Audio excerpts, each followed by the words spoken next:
Fairfax County School Board will now come to order. Please stand for the Pledge of Allegiance, followed by a moment of silence. There will be no performance of the national anthem this evening, as our student musicians are enjoying their summer break, but they will return in the fall.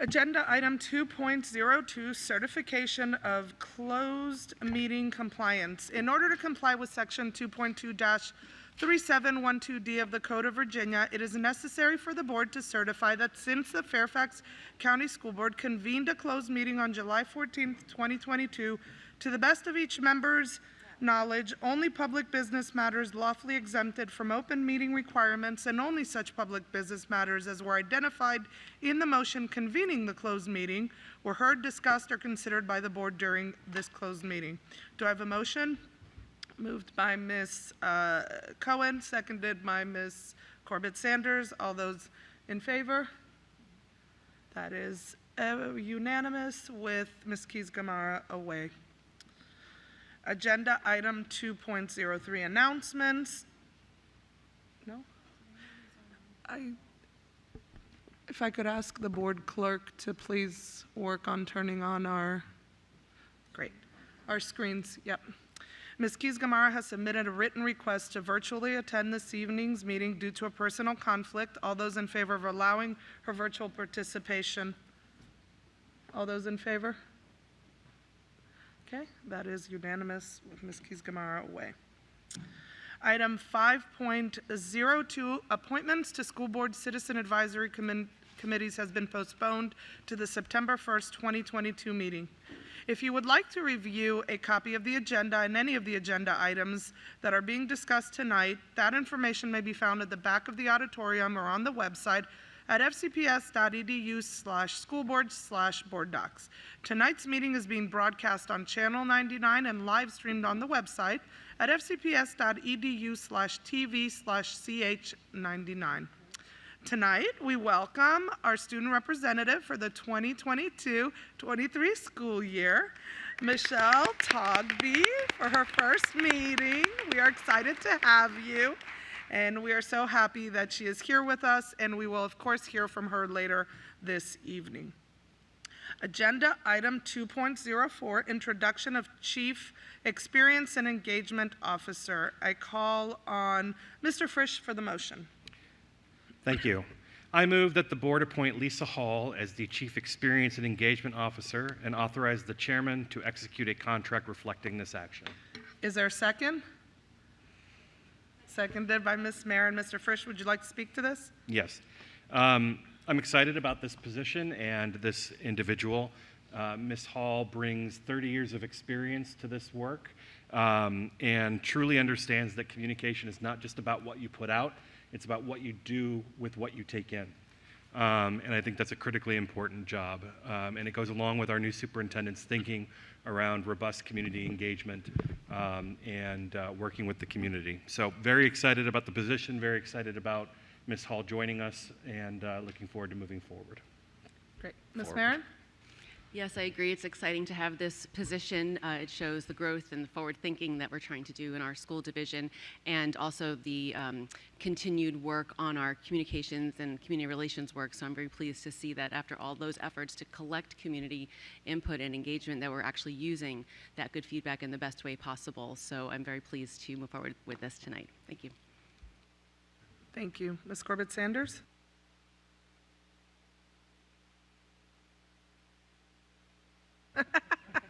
2 weeks ago. All right, Ms. McLaughlin? Yes, thank you. I just wanted to share with the board and Dr. Reed and the public that I'm very excited for her. to be hiring this individual to join her team, and I'm very supportive of that. I do have some concerns and questions that I just didn't feel I was able to get fully addressed before this vote, so I'll be abstaining tonight, but I wanted you all to know that it isn't with any less enthusiasm. Great. Seeing as there are no other folks who need to speak, I will go ahead and call for a vote. All those in favor of the motion? All those opposed? All those abstaining? That motion passes with Ms. Keys-Gamarra, I believe, away from the virtual screen at this moment. And I'll call on Dr. Reed for an introduction. Thank you, Chair Pekarsky. It's my pleasure to introduce Lisa Hall as our new Chief Experience and Engagement Officer. Her, as Mr. Frisch pointed out, almost 3 decades of experience working with community engagement and public relations, and the ability to really deeply understand the experience of our students, staff, and families. Our skills were, I think, very timely at this time in our division and at this time in public education. So it's my great pleasure to introduce Ms. Hall, who I believe is joining us virtually this evening to make a few comments. Ms. Hall? Thank you, Dr. Reed. Thank you so much, and thank you to the school board for allowing me to be part of this new journey with Fairfax and having trust in me for this work. Even though Fairfax County Public Schools is a large division, the focus is the same: the right of each and every student to receive an excellent and just education experience that prepares them for life beyond high school, whatever path they may choose. As your Chief Experience and Engagement Officer, I will also be focused on working collaboratively with leadership, staff, students, families, and the community to create a roadmap to a Fairfax where each and every individual feels seen, heard, safe, and welcome, a place where each of us feels we belong. This work will require a commitment from each and every one of us, and I'm excited to get started in the coming weeks. First, though, I want to share a little bit about myself, and I usually hate doing that, but during my time in my previous position, I was always excited to hear the "where I'm from" writings from our students. Each learner had their own story and continues to have their own story, and it's the same in Fairfax.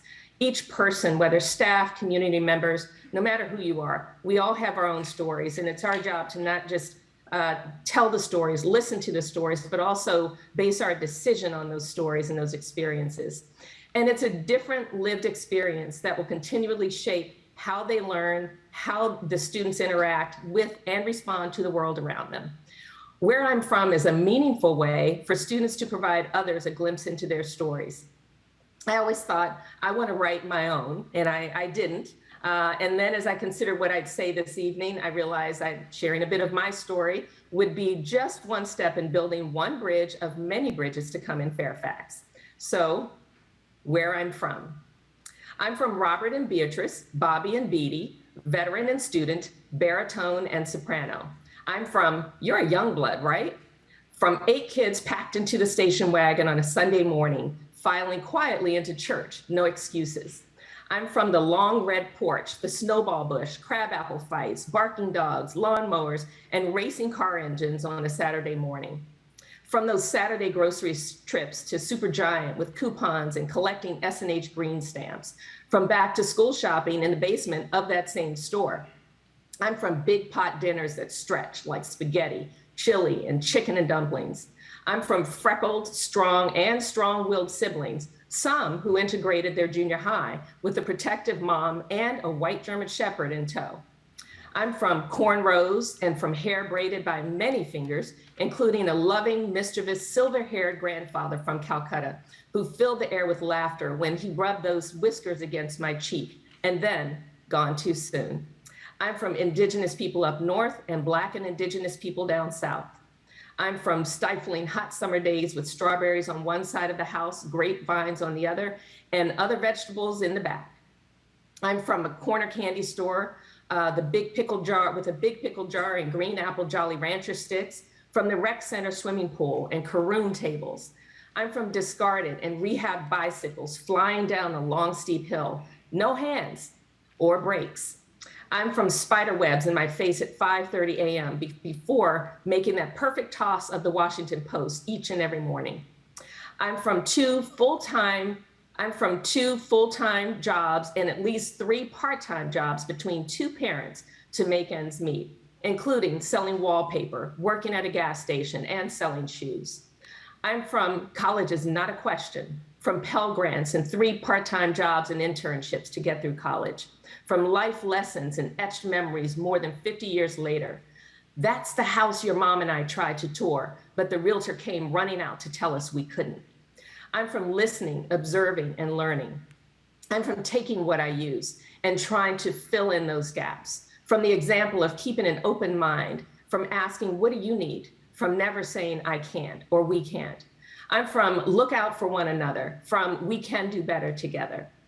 To the board and the Fairfax County Public Schools community, this is the lens through which I will operate. I look forward to being out there in the community, hearing the unique stories as we assess and address needs, while also building relationships, trust, and some much needed bridges. Again, I can't wait to get started. Thank you for allowing me this time. Thank you, Ms. Hall. I want to congratulate you and thank you for sharing your story and allowing us to get to know you a little better. You are going to be filling a critical need that we've heard time and time again in this system. So I, for one, am excited to see you here and looking forward to getting to know you. Thank you.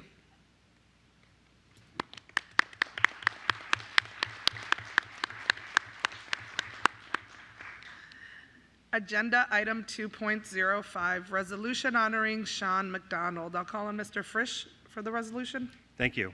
Whereas Sean McDonald served as the FCPS Interim Assistant Superintendent of Human Services for 22 months, and whereas Mr. McDonald served in this interim role longer than anyone in the history of FCPS, whereas he cultivated the talent of all members of the HR leadership team to include the Offices of Talent Acquisition and Management, Benefits Services, Business Services, and Equity and Employee Relations, whereas he worked tirelessly to advocate for the rights, health, and safety of all FCPS employees during an unprecedented health emergency, and whereas Mr. McDonald pioneered heretofore unimagined processes as the Department of Human Resources responded to COVID-19, such as employee vaccinations, diagnostic and screening testing, leave procedures, workplace guidance on health protocols, and managing employee accommodations. And whereas he envisioned unique hiring strategies to support online learning, to include substitute training, the creation of classroom monitors, and virtual school staffing models to support the return of students to school, and whereas his leadership led to increased flexibility across HR processes and procedures, for example, enhanced compensation strategies, augmented recruitment activities, and redeployment of COVID-affected positions in our job match program. And whereas his passion for the rights of FCPS employees was influential in the entire Northern Virginia region, and whereas Mr. McDonald is an innovative leader whose positive impact will be felt for many years to come, now therefore be it resolved that the Fairfax County School Board extends its highest commendation and deepest appreciation to Sean McDonald for his steadfast leadership and tireless commitment to our employees, families, and students, and is grateful for his continued service to FCPS in his role as Executive Director. I so move. Is there a second? Second. Seconded by Dr. Anderson. Mr. Frisch, I know you'd like to speak to this. Sure. Although I have a feeling it makes Sean very uncomfortable to have this kind of praise. I will say it was the longest 22 months in recorded history, I'm sure. And through it all, you were calm and collected, you kept the trains moving, and we all very much appreciate that. I think the first thing you notice is how calm and collected Sean is, and then you realize how hardworking he is to boot, and that is a tremendous combination. We are excited that you are still with us. We're extremely grateful for your service, and there's no way we could repay you for all that you've done, so thank you. Dr. Anderson? Oh, absolutely. Mr. McDonald, I'm so very happy to be able to second this motion. To be the HR superintendent during the pandemic is no small task. But to step up to do so when it's not necessarily your calling is selfless, which is what you did. Mr. McDonald is the epitome of calm, especially during difficult times, and there were many. I recall our many conversations during that period when I was chair, and as you helped myself and Ms. McLaughlin, and I'm sure she'll speak to this, resolve numerous complex issues. One of the things that I've always appreciated, Mr. McDonald, is your willingness to get to yes. It's not whether or not we should do it, but it's how we are going to do it despite of history and tradition. And so that attitude has really afforded you a huge amount of respect from myself and from the rest of this board. Your leadership has been exemplary as you have worked to take care of our staff, our students, and our entire workforce during a very difficult time. Your flexibility has been very much appreciated. I am just so very grateful to have had the opportunity to work with you, and I thank you for your service during this time, and I'm so very glad that you stepped up during a time where we really needed your calm energy and your approach and your flexible attitude. Thank you. Ms. Corbett Sanders, followed by Ms. McLaughlin. Yes, thank you, Madam Chair. What can we say about Sean? We can say so much about him. I got to know you initially when we were dealing with a federal shutdown. And we saw families faced with an absence of paychecks. We saw kids not being able to buy lunch. And we saw a real need in Fairfax County to address the needs of our community while also addressing the needs of our school system to have excellent talent in each of our schools. And that is when I realized that this quiet, humble man was an innovative powerhouse who brainstormed and came up with great ideas on how we could best marry all of these competing challenges for a win, not only for Fairfax County and its students and families, but it became a model that was used across the United States during that federal shutdown.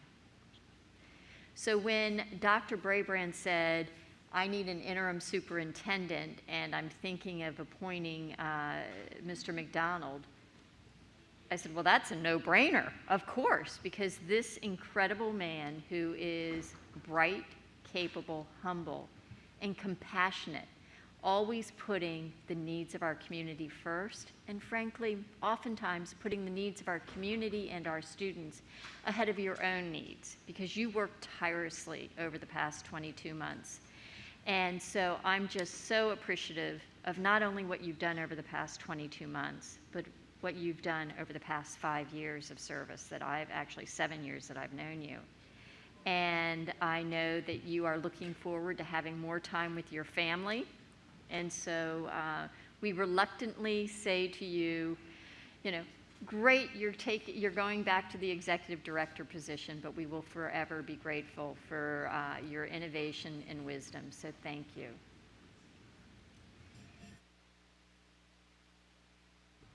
Ms. McLaughlin.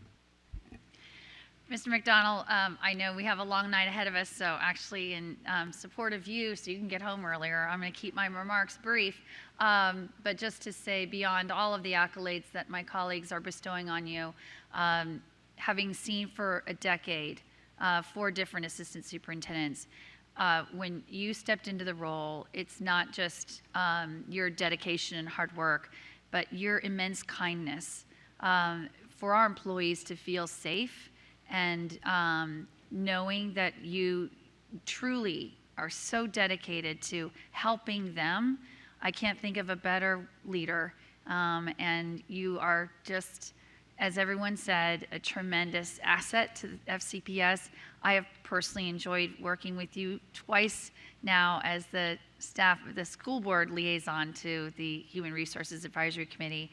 You are a joy to work alongside of. I am so glad that we will continue to benefit from your many talents. But thank you for just always having the most remarkable smile that certainly brightens my day whenever I see you. I appreciate it. Ms. Cohen, followed by Ms. Dernack Kofax. You know I wouldn't let it go by without getting to sing your praises. I remember at one point in the pandemic, which I feel like it was like dog years, like 27 and a half years ago, at one point turning to you and saying, like, isn't there someone at home who would like to, see you? And you begrudgingly said, yes, they would like to see you at some point. I've truly never known anybody who stepped up in a way that was like, this is not the job I want to have, but this is what I've been called to do. And there's not an email that's gone unanswered, a phone call, a text.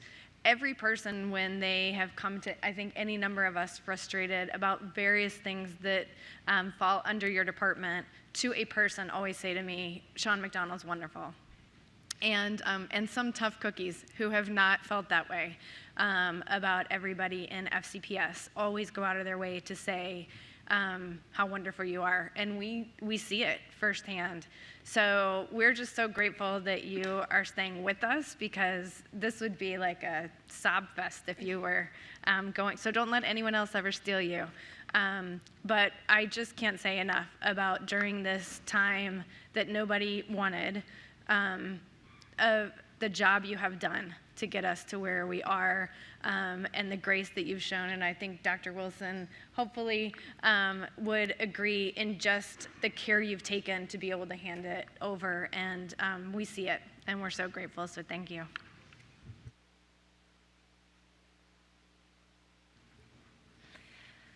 So, Sean, it was the best of times, it was the worst of times. The best was having someone who is calm, measured, hardworking, dealing with all of the human relations issues that come up when we have never experienced a pandemic like we did. You are selfless, you are hardworking. Everyone has sung your praises tonight, and they are well deserved. And I'm glad to see that smile on your face, because lots of times it was just, I know how very difficult it had to be, where you took on a role because you believed that that's where you needed to be at that time. And so thank you for that. Thank you for everything that you've done. Thank you for being here, and I am glad you will be continuing with us, and I hope to see that smile more often. So, thanks. Ms. Tolan, followed by Ms. Marin. Sean, I just want to thank you for being there day and night. Every time I had an issue and reached out, you not only answered my questions, but often convened others in HR to make sure I had whatever in-depth information I needed, and I really appreciate it. You've helped us so much to creatively work with our salary scales as we tried to put our budget together over the last couple of years, and as our workforce needs changed in ways we never expected, and that was so appreciated. So I cannot thank you enough for stepping up for hours and hours of work, months that turned into months and almost 2 years in this interim position. Thank you so much for everything you've done to benefit FCPS. Sean, you have set the example of perseverance, loyalty, and professionalism. And during the most challenging time in human relations, not only in public education, but in a global workforce. HR is a very tough field right now. We actually just discussed at our public work session on Tuesday the nationwide shortage of available talent, both for instruction and operation in schools. And indeed, your long-term acting position reflected the dire need in HR in and of itself. And during those 22 months, there were many occasions where I very consciously was grateful for your presence. So thank you for remaining with FCPS, and we are so much the better for it. Ms. Omesh, followed by Ms. Sizemore-Heiser. I love that we're all sitting here with straight faces saying the interim position of 22 months.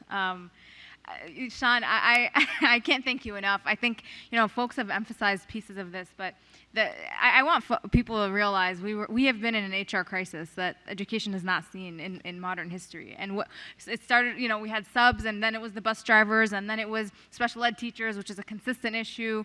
And you had to manage all of that in addition to resolving the challenges we had with ESY, and then putting out fires with the classroom monitors and totally transforming the setup of our system, and you having to hire all those people by a certain date. So I want to thank you so much for that. And as folks have shared, the even keel, stable, can-do attitude that you've had, I have to speak to. I mean, from the days of when I was just a community member on the HRAC, working with you as the staff liaison until today. Laura Jane mentioned the piece on responsiveness to data, questions, but just trying to find solutions. I'd walk into your office, or if I had a question, I'd know that Sean is going to keep it real. He's going to tell me what's possible and what's not, and I can trust that. I don't have to push and continue to beg for the thing to happen. And that really meant the world, because you believed in the importance of this work. You believed in the collaboration necessary to make it happen. And you were always willing to find that solution, even if it wasn't so straightforward all the time. So I'm incredibly grateful for that. Your sincerity, your responsiveness, your answering the call to duty that clearly was so necessary this year. And then finally, just have to say, in our meetings, when we'd be going on and on for hours, and someone's like, is Mr. Mcdonald around for a question? And some question that is so in the weeds that requires numbers and calculations, and you'll just pop up, and everyone is fully expecting you to be like asleep on Zoom. But you come up and say, actually, I do have that number. So thank you so much for your diligence, your sincerity, and all the incredible work you've offered. I will keep it short. I echo everything my colleagues have said. I just have one question for you. You don't have to answer it right now, but I want to know what your meditation or your yoga routine is, because you are the most zen person in the face of the most utmost crises and people coming at you. And as Ms. Omesh said, 5-hour Zoom meetings with one question that you randomly get to answer. I just want to know that. But honestly, Sean, it has been an honor and pleasure to work with you. I'm glad you're sticking around, and thank you for teaching me what Zen truly is. Mr. McDonald, you were certainly the right person during a very difficult time, even though I know you didn't, you hadn't planned on that or wanted that or any of it, but it was a very difficult time. And you put in very long days. You came up with innovative solutions. You worked with our employees, for whom it was also an emotional, difficult time working through the pandemic, and you did it with a smile, you did it with patience, and you did it with just, I think, love for the system and for what you do, and for that I am extremely grateful to you. I thank you, and we are very lucky to have you and to have you staying, of course, with us. So thank you, and with that, we will go ahead and take the vote. All those in favor? Motion? And that is unanimous, with Ms. Keys-Gamarra away from the table. If you would like to join us up front, and staff, we'd love to take a photo with you. Oh, wait a minute. Do you have, I'm sorry. Do you have any comments for us, Mr. McDonald? Yes, thank you. I appreciate that. And I will keep it very brief. And good evening, and thank you for this recognition. It was an honor to have had the opportunity to serve as the Fairfax County Public Schools Assistant Superintendent of Human Resources for almost 2 years. While I was the face of HR throughout my time in this role, the dedicated, hardworking team of individuals that make up the Human Resources Department truly deserve our recognition and were unsung superheroes of the pandemic, and I am very grateful to each and every one of them for their dedicated service, and I did want to lift them up this evening. My almost 2-year journey provided an opportunity to support dedicated people who make up the premier workforce here in FCPS, and also served as an amazing professional growth opportunity. There are a number of individuals that I'd like to thank, and I would not like to leave anyone out, but I apologize in advance if I do. First, I'd like to thank members of the board, not only for the recognition, for giving me the opportunity to take on this role and rise to the challenge, and giving me grace as I learned and navigated the unknown. I'd like to thank Michael Drager, Dee Holly Brown, Catherine Carroll, and Mia Devers. They are outstanding, dedicated directors in the Department of Human Resources, and without them, I would not have been able to make it through the past 2 years. I couldn't have asked for a more talented and supportive group. To the Department of Human Resources team members, as I always would open and close every meeting, thank you for your dedicated work and making a difference for people within our division each and every day. Members of the leadership team, thank you for being great mentors and collaborators. To Dr. Wilson specifically, thank you for your leadership, and we're so excited to have you as part of our Department of Human Resources. We appreciate your warmth and caring approach, and we're in very good hands. To Marty Smith, your caring spirit shines through in all that you do, and I thank you for being an amazing coach and mentor. And finally, to my parents and my partner, I would like to thank them for providing unconditional love and understanding throughout my journey, especially on those toughest of days. Being there to listen and cheer me on meant the world to me. Once again, thank you.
All right.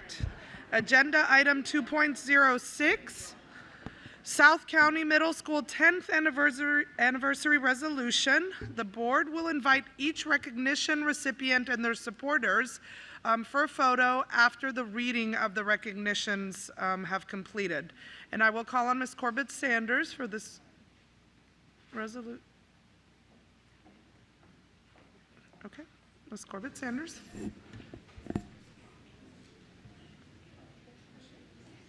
Actually, that is a mistake. We will call on Ms. Cohen for this resolution. My apologies. Okay. We share South County just like we share this resolution. That's right. Whereas South County Middle School proudly celebrated its 10th anniversary on May 10th, 2022, and its foundation built on the mission of its first principal, Marcia Manning, to produce capable, connected, and contributing citizens for a global society. And whereas for 10 years, South County Middle School has provided a positive learning environment for providing an academically challenging education to students through general education, an advanced academics level 4 center program, an honors program, and a special education program. And whereas South County Middle School works in partnership with faculty, parents, students, parent, teacher, student organization members, and the community to benefit student success and achievement in the classroom and on the school grounds by providing students with access to a variety of elective offerings through fine and performing arts, career and technical education, and world languages programs, and through diverse and robust after-school programs. And whereas the dedicated faculty of South County Middle School continues to stay abreast of technological changes and use technology to support the 21st century learners, with each student receiving an FCPS-issued laptop to access dynamic resources and participate in learning tailored to the student's individual needs. And whereas South County Middle School continues its mission under the leadership of Principal Peter Kaunacki, taking great pride in displaying the horse character traits of honesty, ownership, respect, service, and effort. Now, therefore, be it resolved that the Fairfax County School Board honors the South County Middle School on the occasion of its 10th anniversary, commends the school on its history of providing educational excellence and enrichment opportunities to the students and staff, and conveys its most heartfelt best wishes for a successful anniversary celebration. I so move. Is there a second? Seconded by Ms. Corbett Sanders. Ms. Cohen, would you like to speak to this? Well, as evidenced by the fight that there was a near arm wrestle over who got to present the resolution, I think that I can definitely speak for my colleague when I say we feel so very fortunate to get to represent South County Middle School. Peter, you are amazing. The environment that you have created is amazing.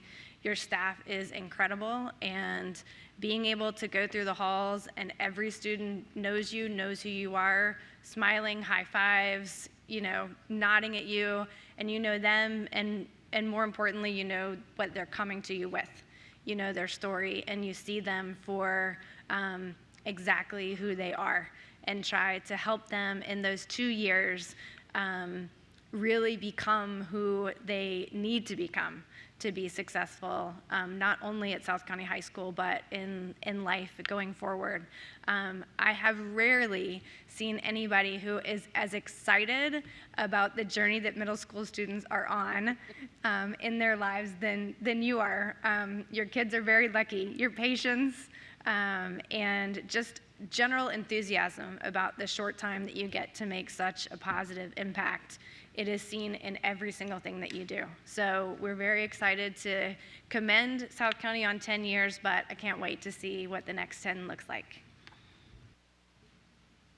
Ms. Corbett Sanders? Yes, thank you, Madam Chair.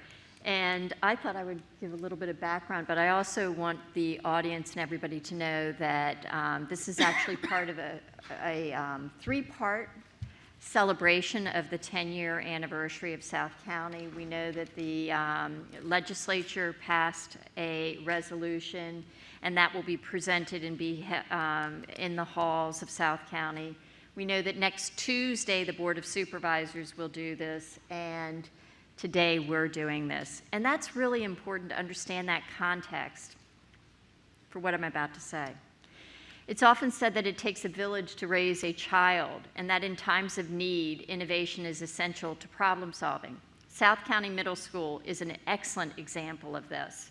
When South County High School opened as a secondary school, it became apparent that the school was not big enough to accommodate the rapid growth that the southern part of Fairfax County was experiencing. However, as you know, the bonding process and the facilities demands of this county are extensive, and building another school in South County was not part of the plan. However, close collaboration by the school board and my predecessor, Supervisor Dan Stork, with the local community, the Board of Supervisors, and the Park Authority came up with a solution that did work. In 2008, the Fairfax County Board of Supervisors allocated $10 million to the school system to build an addition to South County Secondary School, which, as you know, is now a high school due to the opening of the middle school. This addition, which was packed middle school students in the overcapacity of the building, was not sustainable. So that same year, the board voted to build a new school instead and saved $35 million by using the development plans that had already been implemented in another middle school. And they also swapped land with the Fairfax County Park Authority so that there was room for a building right next to the high school. So 10 years ago, as the front doors opened, South County Middle School principal Marcia Manning greeted the students and established the Mustang legacy of encouraging every student to be the best that they can be and ensuring that the sense of community with the South County High School continued. This, of course, was facilitated by the close proximity of the two schools, which are essentially a single campus, and the school's commitment to academic excellence and student enrichment is demonstrated by the establishment of the Advanced Academics Center program a few years later, and the guest authors that have visited the school, and extensive after-school programming. Principal Manning's vision for the school has now been built upon and extended by the leadership of Principal Kalnacki. We so appreciate your leadership, your sense of joy that you bring to the building and to the students every day, and your tireless efforts during the past 2 years of COVID. Thank you. Excellent. Mr. Kaneki, congratulations to South County. We go way back for Rocky Run, so I was very happy to see all the wonderful things you are doing, but definitely not surprised. So congratulations again. And with that, I'll go ahead and take the vote. All those in favor? That is unanimous with Ms. Keys-Gamarra and Ms. McLaughlin away from the table. Agenda item 2.07, Stratford Landing Elementary School Cafeteria Renaming Resolution. I'll call on Ms. Corbett-Sanders. Thank you, Madam Chair.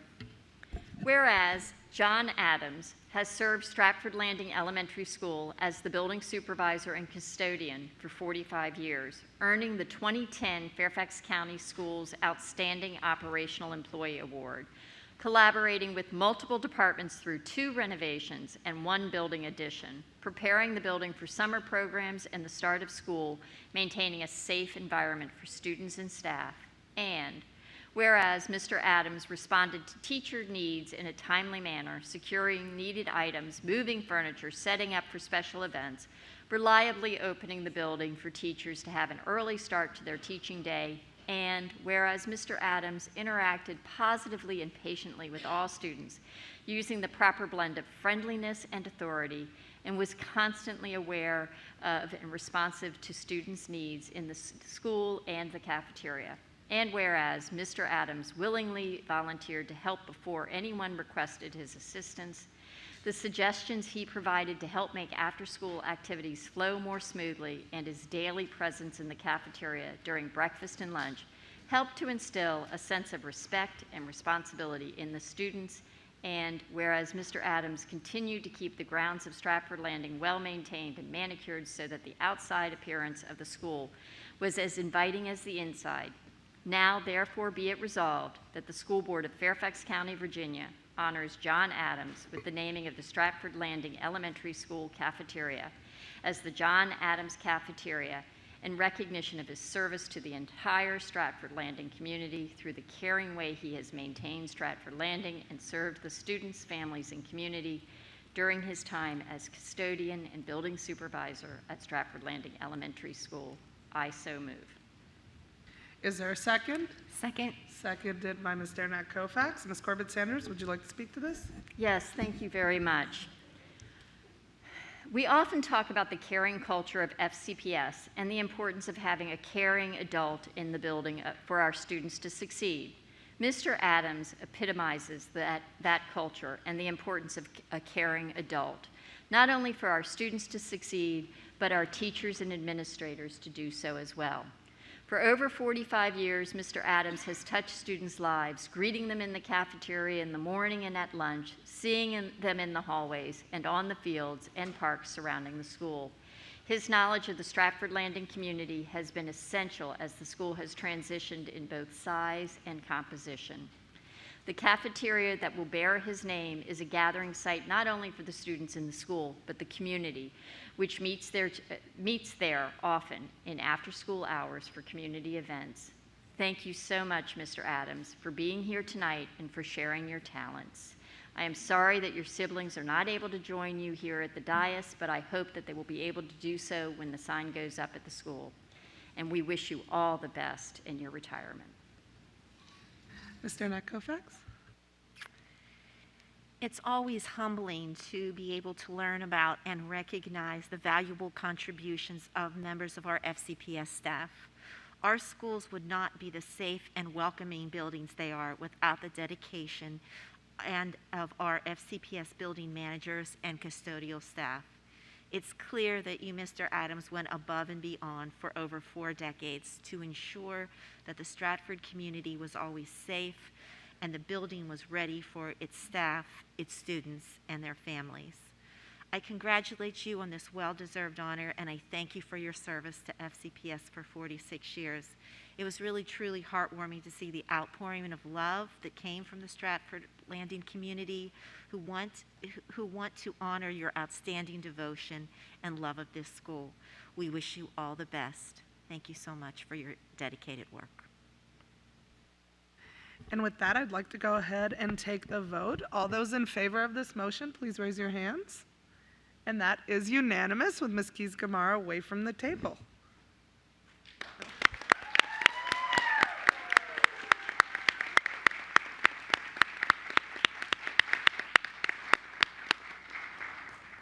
Karen.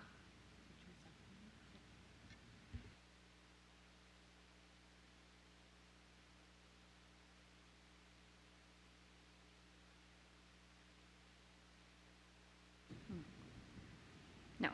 Yeah.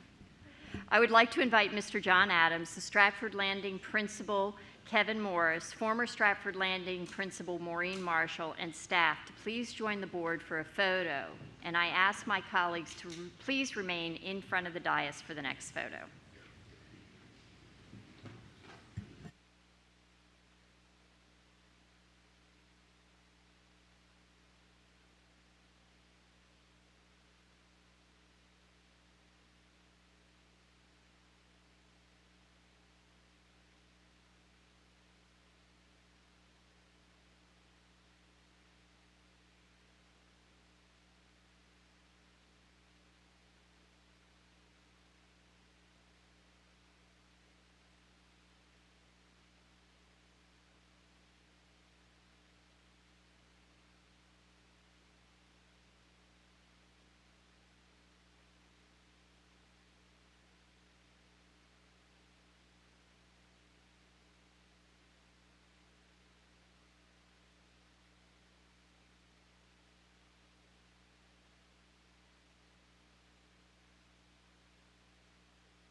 We'd like to invite everyone in the audience who's here in recognition of the South County 10th anniversary to please join the board at the dais for a photo.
All right.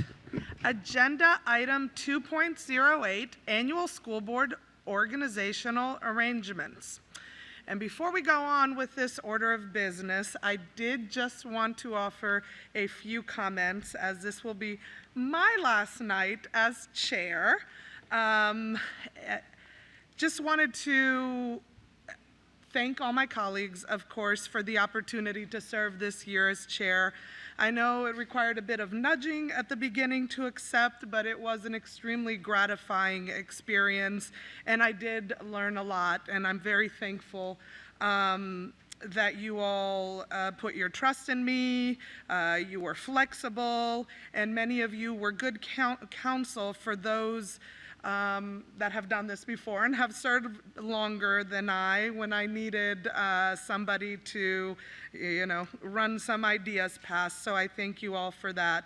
I think we've accomplished much together this year. Of course, bringing back our students to in-person instruction during the most tumultuous public health crisis of our lifetimes, investing a once-in-a-lifetime infusion of money to support the learning loss and the social-emotional needs of our kids, and conducting an extensive national search and appointing a new superintendent, Dr. Reed. The public doesn't see, of course, the behind-the-scenes work that is necessary all day, every day, it seems like sometimes, but I am thankful to all of you for putting in that work and your passion, of course, for the mission of what we do here. I also would like to thank our staff for your working with me and being always responsive and collaborative. And I hope that through our work together, we have better refined that critical relationship between superintendent, staff, and board, because it is necessary that we work as a team for the success of our students. Of course, Ms. Bev Madeja, I cannot finish tonight without thanking you profusely for being always right there, being joyful, keeping things light and funny, and so extremely hardworking. I don't think people know or see just how much you do at all hours of the day to keep this train going. So I thank you for supporting me immensely. Lastly, I can't say goodbye from this position without thanking my teammate, Ms. Sizemore Heiser. I think we've made a really great team. Don't cry. It's a long night. We've made a great team working together. I've enjoyed it, and you've been your constant "how can I help" attitude that you brought to every single day really was just an invaluable partnership to me. And your support, either from always whipping out a tech device when mine always seemed to fail, to a pencil, to the much more difficult work and the problems that we have to struggle with and deal with and bring to the board and work through. You have been just amazing, and there's no other way to say that. So I thank you, and I thank the board. I thank you for all your work. You are incredible advocates and stewards for this system, and thank you for the opportunity. And with that,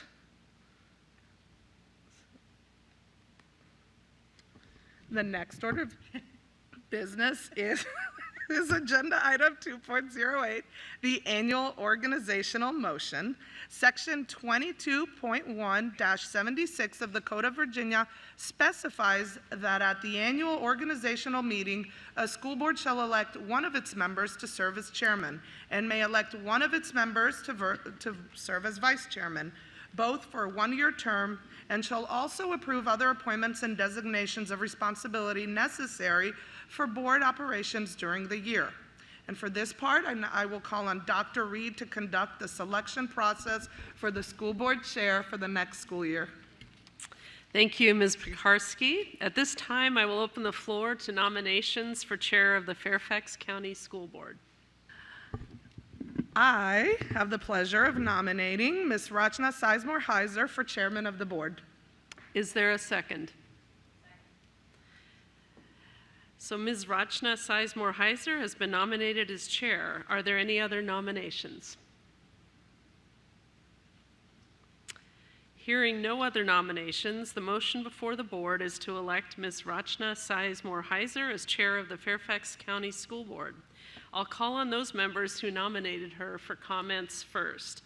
Ms. Pekarsky, would you like to speak to your nomination? I sure would. In addition to what I've also said, of course, I sang Ms. Sizemore-Heiser's praise as vice chair because she was an incredible partner, and she is well poised to be the next chair of the school board. She is a team player.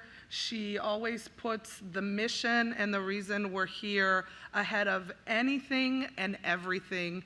And I feel just so much better knowing that she will be in those conversations out there front and center with the things that are happening, and I fully support you. You have all my trust. I am here for whatever you need always, as you know, but you're going to do a great job, and I'm very excited for the next team that will lead the board next year. Thank you. Mrs. Corbett-Sanders, would you like to speak to your second? Yes, thank you, Superintendent Reed, for this opportunity to second Ms. Sizemore-Heiser's nomination for the board chair. We often hear about the value or non-value of experience when we select leaders in public office. I do believe that experience matters, and Ms. Sizemore-Heiser has the experience on this board necessary to take on the role of chair. Having served as the vice chair in advance of my services as the chair of this board, I know how important it is for someone to have this experience to understand what the role of the chair is on a board that has a flat organizational structure such as ours. In Fairfax County, the role of the school board chair differs from that of the Board of Supervisors chair in that it is an administrative and an organizational function which ensures that the work of the board is done in a transparent and efficient manner, which ensures the effective engagement of the community in our decision-making processes, and it is collaborative. I would like to speak to the opportunity that this board has every year at the organizational meeting. We have extensive conversations during our retreat this past Monday about the importance of reflection and recommitting ourselves every day to the important work before this board. In doing so, it is clear that we all share a commitment to academic excellence and putting students first and ensuring that we have the best-in-class workforce to achieve the FCPS promise for every child in every school. Doing this work takes time and commitment by each one of us and requires dedication in the board leadership positions to ensure that the work of the board progresses. It also requires us to build on each other's strengths and listen to the unique perspectives of each of our colleagues. This past year, and I know going forward, Rachna has demonstrated a willingness to reach out to each one of the board members, seek their input, and listen. I know going forward, she will continue to do so. As we collectively approach this work, I know she understands how important it is to create a board culture that allows each of us to bring our best thinking to solve the problems that come before us in a way that ensures each child in our schools are provided the opportunity and resources necessary for them to be successful and give back to our community. Additionally, I believe that Ms. Sizemore-Heiser's experience as a vice chair is especially important this year as we bring on board our new superintendent and ensure information concerns of the whole board are shared in preparation of the board calendar, work sessions, and board meetings. I believe that Ms. Sizemore-Heiser's experience in the fields of education, law, and human resources, and her proven advocacy for inclusive schools are strengths that will aid her in this work. And after this vote, we will vote on the vice chair position, and I will speak to that then. Do other board members wish to speak? I will start with Ms. Darren Fairfax. Thank you. Ms. Sizemore-Heiser, your accomplishments have been well noted by your colleagues, and I want to thank you for your outstanding work this past year as vice chair. I truly appreciated the teamwork that you and Stella demonstrated. I appreciate your follow-through and attention to detail as the vice chair to keep our board informed and moving forward. You're always there to pick up the phone, to answer questions or concerns on board matters, and to help us herd, as we say, herd us cats, because that's what it's like. You are ready for your next challenge, and I am happy to support you. Thank you. Mr. Frisch? I flipped the little switch to turn on the light without even thinking for a second that you don't see the little lights. So I don't. This little light of mine will have to shine another day. I am grateful that Ms. Sizemore-Heiser is putting herself forward or allowing herself to be put forward. If for no other reason, people will finally be able to say your last name. Ms. Rachna Sizemore-Heiser, etc. In all seriousness, I have appreciated working with you over the last 2.5 years as a thought partner on all sorts of different policies. I've known you for a long time as a tenacious advocate, and I think the broader community will like what they see with you as chair. And I know you're not afraid to pick up the phone, and I think that is one of the most important traits of a school board member and a chair of this board. So I appreciate you allowing yourself to be put forward for this, and look forward to working with you to advance student success in the year ahead. Thank you. Ms. Cohen? This is one of those full circle moments in life when the first time I met Rachna, it was here at a school board meeting, and she was testifying about kids like mine. And I remember sitting in the back row with my mom, and after you spoke, we chased you out to stop you, to tell you how meaningful your testimony was to both of us. And it's pretty cool, I will say, to be able to be on the other side of this dais right now, and instead of you being there with your 2 minutes to talk about everything that needs to be done in the school system, you have continued to be a major part in everything that we have done and all of the incredible progress that I really believe has been made, not just for kids like ours, but for every kid in this system. And so I'm excited. Let's go. We got it. We're ready and stand ready to support you. Thank you. Thank you. Ms. McLaughlin? I know we've got a long night ahead of us, so again, I will try to be brief, but you know, I had the pleasure of meeting Miss Rachna Sizemore-Heiser when she was my constituent in the Braddock District more than a decade ago. And she was an incredible special education advocate then, and to now have the opportunity over the last 2.5 years to share this work and collaboration together, I so deeply appreciate every day that we've been able to work together.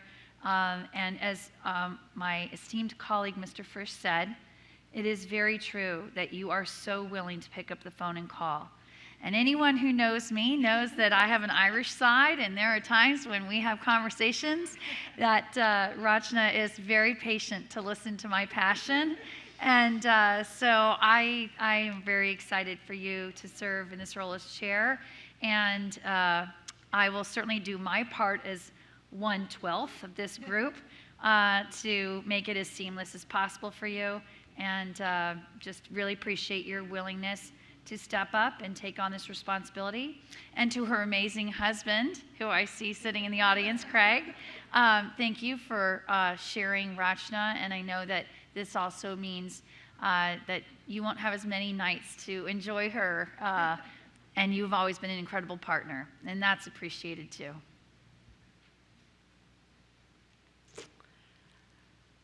If there are no other comments, then we'll proceed with the vote, which, oh, I apologize. Sorry, Ms. I did the Amish. light mistake as well. Thank you.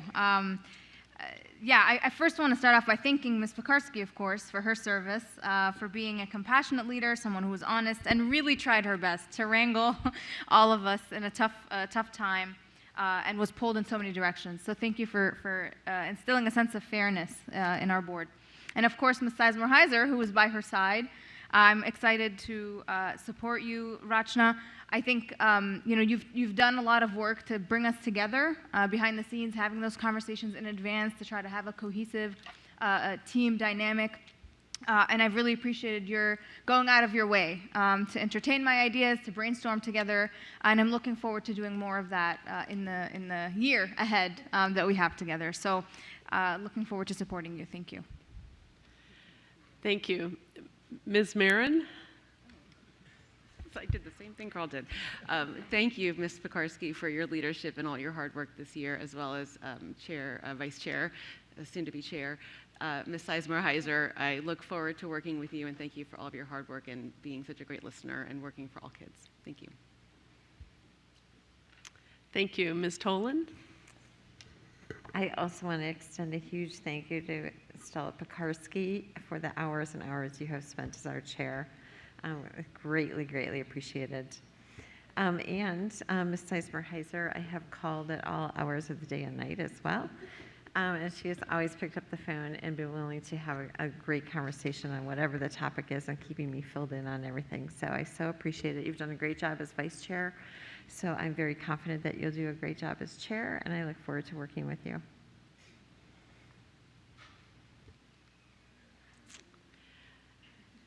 If there are no other comments, then we'll proceed with the vote, which requires a majority of votes from those board members present and voting.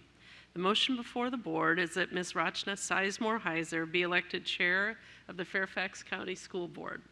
All those in favor of the motion, please signify by raising your hand and saying aye. I believe I have to announce each name saying aye, or you've got it? You've got it. All right. Those opposed? Those abstaining? At this time, I am pleased to introduce the new chair of the Fairfax County School Board, Ms. Rachna Sizemore-Heiser.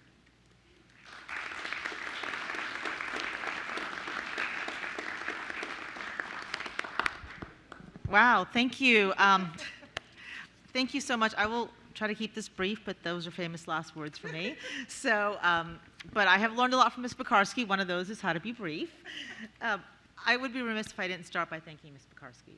And Stella has been an incredible chair. And for what you all may not know, the amount of work and time and effort and energy she spends day and night, and we've had many 1 a.m. conversations, and she then goes on to continue working after I go to bed. She has I can't even, tireless is too small of a word to describe how she works. And I have learned a lot from you in terms of how to wrangle cats and to do it with a smile, and how to make sure everybody honestly feels heard and is seen, and how we bring everybody together. So thank you for teaching me all you taught me this year. And I'm going to miss you. I'm going to call you every day and every night anyway. So thank you for what you've done. I'll keep this brief, colleagues. I really appreciate your faith, and I'm humbled by your trust in me. I'm here, I'm just going to tell you that I want to keep working with you all. I ran on a platform of strengths-focused education, and I want to continue that as my role as chair, to make sure that you all can bring your strengths and you all feel heard, brought together, and we can collaborate, because together we can do great things. And with a new superintendent, together with your strengths and your passions and working with each other, we can create a world-class system that is ready for the 22nd century. And so I'm excited, I'm humbled, I'm honored. My door is always open, my phone is always open, my Zoom is always open. I don't know what else, my Teams maybe is always open. Please know that I'm here to help you all bring your passions, to help you all succeed, and hopefully not wrangle cats, but create a great system. So thank you all.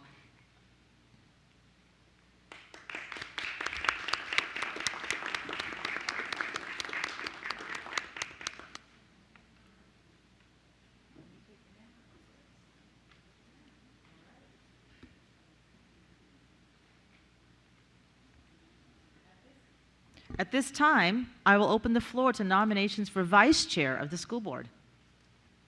Ms. McLaughlin? Yes, I would like to nominate my colleague, Ms. Darnett Koufax. Is there a second? I would like to second that motion. Tammy Darnett Koufax has been nominated for vice chair. Are there other nominations? Hearing no other nominations, the motion before the board is to elect Tammy Darnett Koufax as vice chair of the Fairfax County School Board.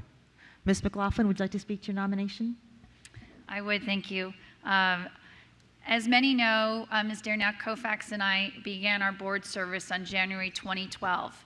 So as we marked over a decade of working alongside one another, I can say with deep certainty that she brings such care and dedication to the work, and that when I think about how we can best position our board going forward, particularly in this new year with a new superintendent, I am very excited about Ms. Darnett Koufax's nomination, because as our board of 12 has hit more than its 2.5-year mark together, we really have an opportunity here to bridge some of the history that our board has had over many years, but also the fresh perspective that we've gained from our new board. So even though as a result of all of this, it will mean more work for Ms. Darnett Koufax, what I do know is that like our new chair, Ms. Sizemore-Heiser, Ms. Darnett Koufax, you always treat everyone with tremendous respect, and you make it very easy to want to be able to bring concerns or discuss tough issues. And while you also have a wonderful, passionate side that I personally appreciate, you again always look to ensure that people experience a sense of personal dignity when they bring their diverse perspective. And I can't think of anything more important when we're doing such difficult work. So I really am honored to be nominating you, and thank you for your willingness to step forward and devote time to this work. Ms. Tolan, would you like to speak to your second? Yes, thank you. I encourage my colleagues to support Ms. Darnett Koufax's candidacy for vice chair. I've had the pleasure of knowing and working with Tammy over the past 3 years. She always brings her very best to the board and has the best interests of our students and community in mind. She was very generous with her time as I conferred with her on how to deal with many new situations when I joined the board. Most recently, Tammy was the chair of the audit committee. I've served on this committee since taking office. Tammy did a great job of learning the ropes and jumping right in to provide us leadership on the committee. She collaborated well with all of us and brought the whole board through some tough topics and audit reviews. Tammy and I have had numerous conversations about the role of board vice chair, and she's ready to take on the challenge this year with a new superintendent starting and another year of work to move forward after COVID-19. She has onboarded a new superintendent before, and she has been through a strategic planning process for this school district once before. Tammy is ready to do this work this year. I have warned her that my mode of operation to stay on top of recent scheduling and logistics for the board is to call the vice chair all the time. So get ready, you've been forewarned. However, I have gotten to know this past year's vice chair quite well since I used that mode of operation. So Ms. Seismer-Heiser, you may not be completely off the hook. You did a wonderful job as our vice chair this year. I look forward to working with both of you. Thank you. Are there other board members who may wish to speak? Ms. Pekarsky? Yeah, thank you. Of course, I had to take the opportunity. Ms. Dernack-Koufax, you have been a great source of information for me this year as we've had to go through some, difficult issues, and a good source of information, just historical information about the system.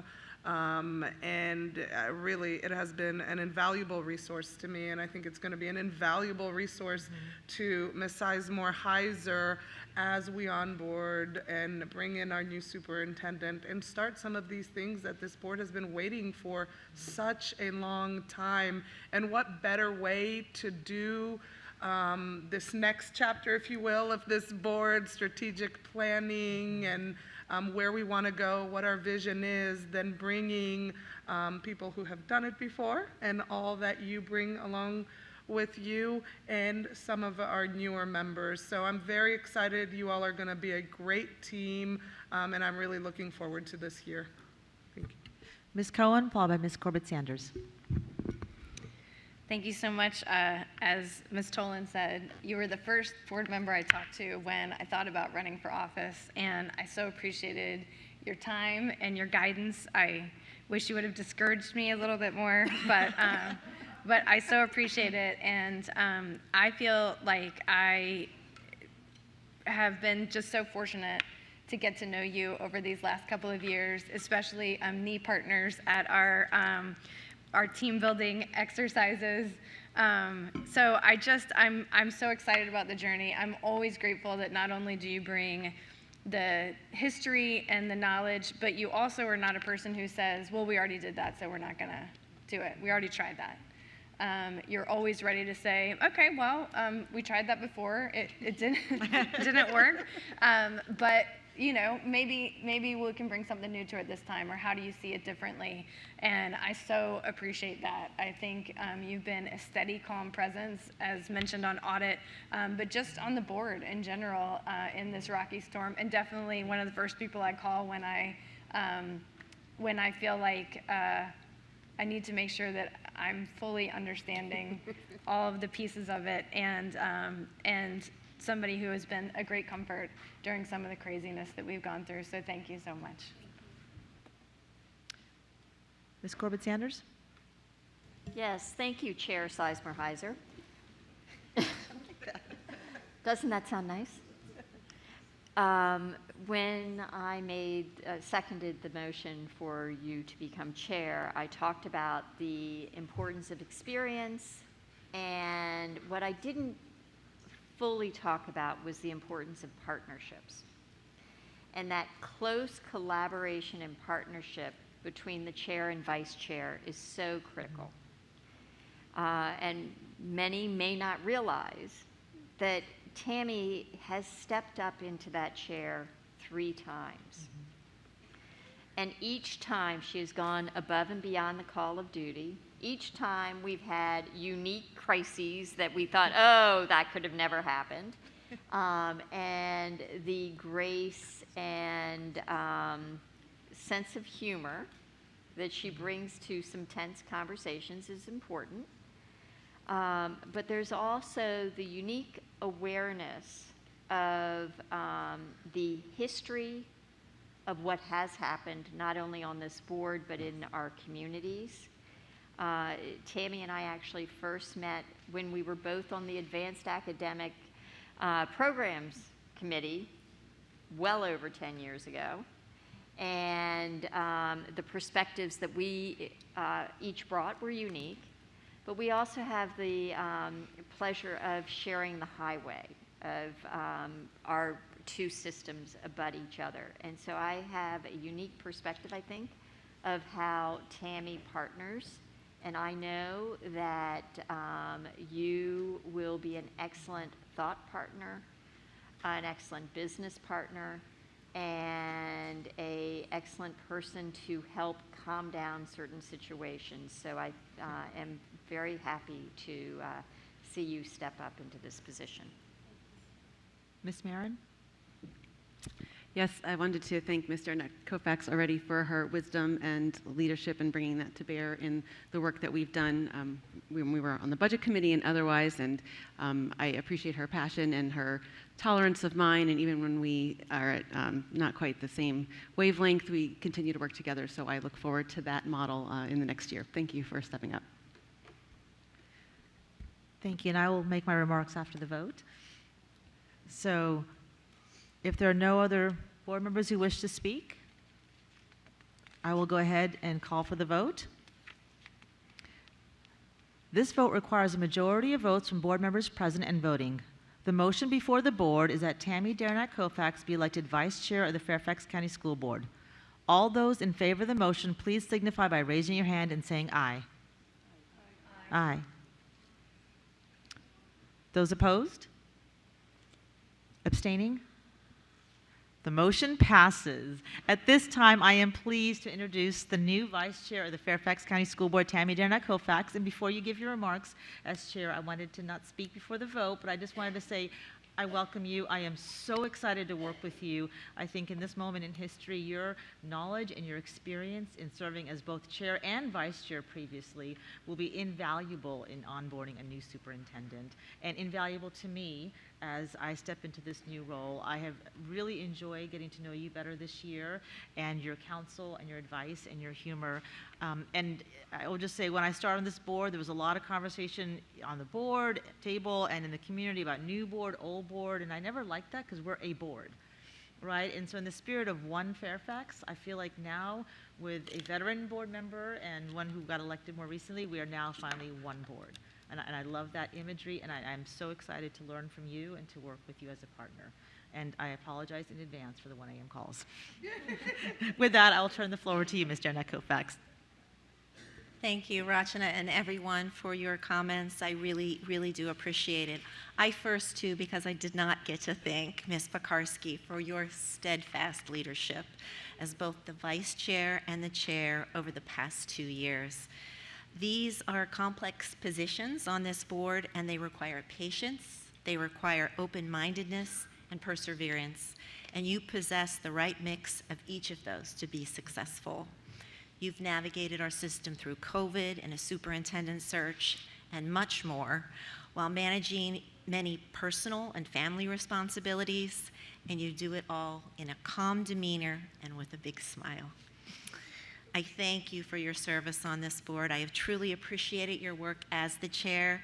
Now go and have a well-deserved summer break. You really need that. But again, thank you all for providing me with this opportunity. I am both humbled and honored. We are a school system that has challenges, but we have even more successes.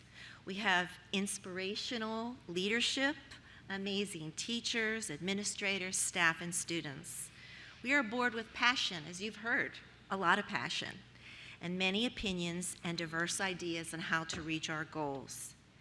And though these diverse and varied opinions may make the road rocky a bit at times, everyone's combined input creates a discourse that can inspire new and innovative solutions to our challenges. It is my wish, and I will work hard to bring out the strengths and leadership abilities in each and every one of us so we can be the best board possible, I will work to respect other people's opinions, keep everyone informed, and move us forward in a strategic way. I look forward to working in partnership with each and every one of you in the coming year, and I thank you again for allowing me this opportunity. Thank you. Congratulations. And now I call on Ms. Derenak Koufax for the motion. See, not prepared. I move that the school board authorize organizational arrangements and appointments as follows, and this is a bit lengthy. Number one, designate the 2022-23 calendar of regular business meetings, which are typically held on Thursdays. The board's calendar of meeting dates will be based on the school year and will be published in July as detailed in Attachment A of the agenda item. Special meetings, board committee work sessions, and other special functions will be scheduled. Liaisons and committees will be organized to support the board's work. Committees of 3 board members consider student disciplinary cases in closed cases, typically on Tuesdays. Number 2, set the salary of the board members at $32,000 per year and that of the board chairman at $34,000 a year, and reimburse all board members for travel expenses in the conduct of official business, including attendance at meetings, at that same rate as employees of the board. Number 3, compensate the student representative for attendance at public meetings not to exceed $50 per day and reimburse for related travel expenses at the same rate as employees of the board. Number 4, appoint Dr. Frances Ivy, Deputy Superintendent, to serve as the superintendent's designee to attend any meeting of the school board that the superintendent cannot attend. Number 4, appoint Beverly Madeja as interim clerk of the school board and Laura Cornell as deputy clerk of the school board, each with a corporate surety bond as required by the Code of Virginia. Number 6, appoint deputy clerks of the school board for a limited purpose of signing titles to school division vehicles and countersigning payment warrants as detailed in Attachment B of the agenda item. Number 7, appoint agents and deputy agents of the school board to examine, approve, and order payment of financial obligations of the school board, and to approve disbursements made from all petty cash funds as detailed in Attachment B of the agenda item. 8, appoint agents and deputy agents of the school board to examine, approve, and order payment only in connection with the Educational Employee Supplementary Retirement System of Fairfax County, known as ERFC, as detailed in Attachment B of the agenda item. Number 9, authorize the chairman and clerk to sign all legal documents for the board other than those requiring the signature of some other officers, and authorize the vice chairman to sign in absence or unavailability of the chairman and the deputy clerks in the absence or unavailability of the clerk. Number 10, authorize Dr. Frances Ivy, Deputy Superintendent, and Marty Smith, Chief Operating Officer, either of whom may act without the other, to execute official documents, including those relating to state, federal, and impact aid, requiring the superintendent's signature, and those relating to the Virginia Department of Education reports, documents, requisitions, and other official correspondence in the absence or unavailability of the division superintendent, effective through July 31st, 2023. And 11, retain the following outside law firms as assigned and managed by the Office of Division Counsel: the firm of Hunt & Andrews Kurth to provide general legal advice and litigation services, the firm of Blankenship and Keith to provide general legal and special education advice and litigation services, the firm of Franklin and Prokopic to provide workers' compensation services, the firm of Michael E. Kinney, PLC, to provide general legal advice and litigation services, the firm of Jackson Lewis to provide general legal and advice and litigation services, the firms of Sands Anderson to provide general legal advice and litigation services, and such other firms that are deemed to be necessary from time to time. Is there a second? Second. Ms. Derenak Koufax, would you like to speak to your motion? No, ma'am, it's quite self-explanatory. Ms. Pekarsky, would you like to speak to your second? No. Are there any board members who wish to speak? I will call for the vote. The motion before us is on the screen. Madam Clerk, would you put the motion on the screen, please?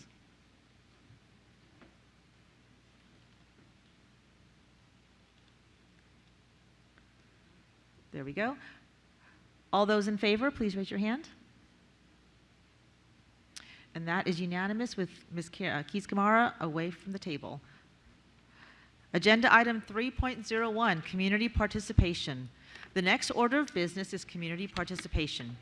Speakers must limit their remarks to no more than 2 minutes in length. At the conclusion of 2 minutes, the microphone or video will be turned off. School board members will be listening but not responding to individual speakers. The school board will not hear statements involving issues that have been scheduled for public hearings, such as the capital improvement program, budget, and boundaries. Comments targeting, criticizing, or attacking individual students are not permitted during public meetings. Complaints regarding school-based employees should be directed to the appropriate school principal or other school officials. Speakers should refrain from using personally identifiable information in connection with an individual student or school-based employee. Additionally, speakers should be respectful and observe proper decorum in their statements, avoiding profanity, inappropriate gestures, shouting, and comments that run counter to the spirit and letter of the school division's non-discrimination policy. All statements should be directed to the school board, and speakers should remain at the podium until concluding their remarks. As a reminder, speaker substitutions are not permitted. A speaker may not yield their time to another individual before or during their remarks. Shouting and outbursts from the audience will not be tolerated. We are grateful for all those who have come to speak to us today, and thank you for your cooperation. Our first speaker is Kathy Lee.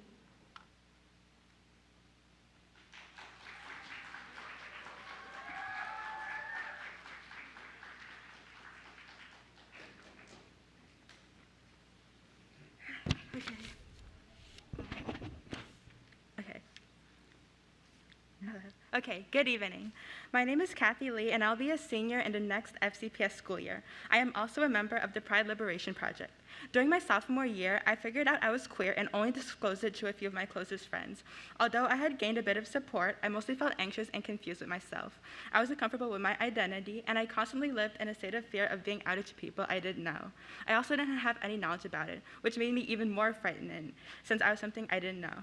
Although I eventually came to understand who I was, I can't say the same for other students.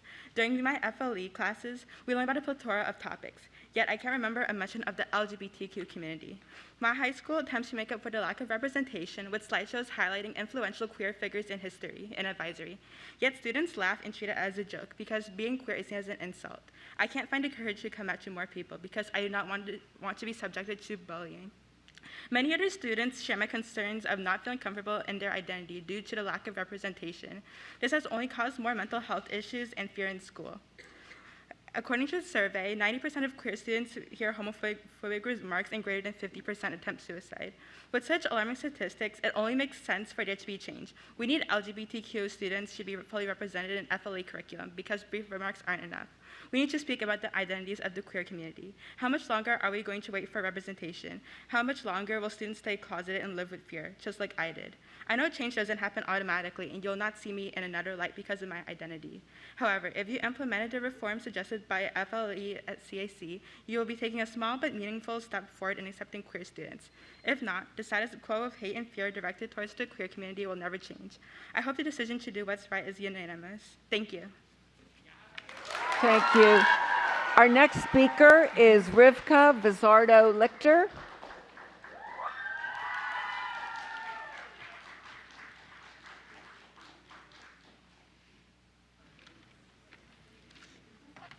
Good evening. My name is Rivka Vizardo-Lichter, and I'm a student organizer with the Pride Liberation Project. If you've heard of the Pride Liberation Project, you've probably heard this statistic about 1 million times. 50% of queer students in FCPS are depressed. And at this point, you're probably tired of hearing it, but I'm here to tell you why it's essential that you don't ignore this. As a queer student at FCPS who has and continues to struggle with depression, I can't tell you how important it is that you realize the significance of this statistic. 50% of queer students are depressed. Let that sink in, 50%. And that doesn't count the closeted students or those who are afraid to disclose their mental state. In the wake of the Dobbs decision, we need urgent responses from this board. especially considering that 50% of queer students are depressed. Our reproductive health is being taken away, and that only furthers the need for a more inclusive sexual health curriculum. I ask of you one simple thing: to implement the reforms that unanimously made it out of FLECAC, specifically co-ed FLE, which most other school districts in the state have adopted. You have a choice: to continue to exclude queer students from their own FLE classes and further this statistic, or you can take a step towards inclusivity by adopting the reforms suggested by FLECAC. Thank you very much. Thank you. Our next speaker is Anaya Khan.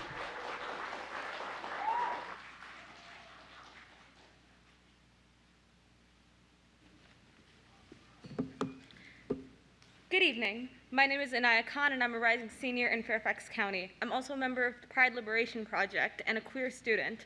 Being a queer student in FCPS has been a complex tapestry of constant emotions, from having teachers who chose not to respect my pronouns no matter how much I asked, to having teachers that let me hide in their classrooms whenever I needed it. These past 5 years as an out and proud student were defined by the highs and lows of each and every day of high school. The fact remains, queer students are struggling. We have been struggling. We're fighting for our right to be heard, to be represented, to be able to feel safe almost constantly. I have friends who get called slurs regularly. I have friends who keep forgiving casual homophobia because the person just didn't know better. I shouldn't have to say this, but this shouldn't be happening. I've sat through countless FLE classes throughout my years in FCPS, and we started out by being divided by gender. Girls in one room, boys in the other, and there was a distinct lack of discussion of trans, non-binary, and queer identities. The only sexualities mentioned were gay, bisexual, and transgender. When you're someone who spends their time in queer spaces with a lot of queer people, you find that those are not the only identifications that a queer student can use. Queer students are not seeing themselves represented in our curriculums. Queer students are feeling dysphoric in these classrooms.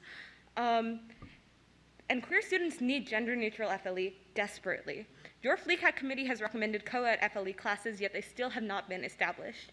Trans and non-binary students are living in a world that keeps growing more and more hostile towards their identities, and currently the board is not helping them. I'm asking you this as somebody who wants to be able to see other queer students live freely, to live safely.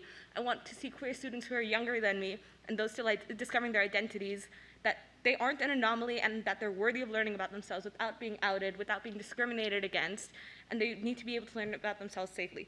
Please protect our rights and our identities, protect queer students. Thank you. Our next speaker is Steve Tunley. Steve Tunley. Our next speaker is Kathleen Mallard.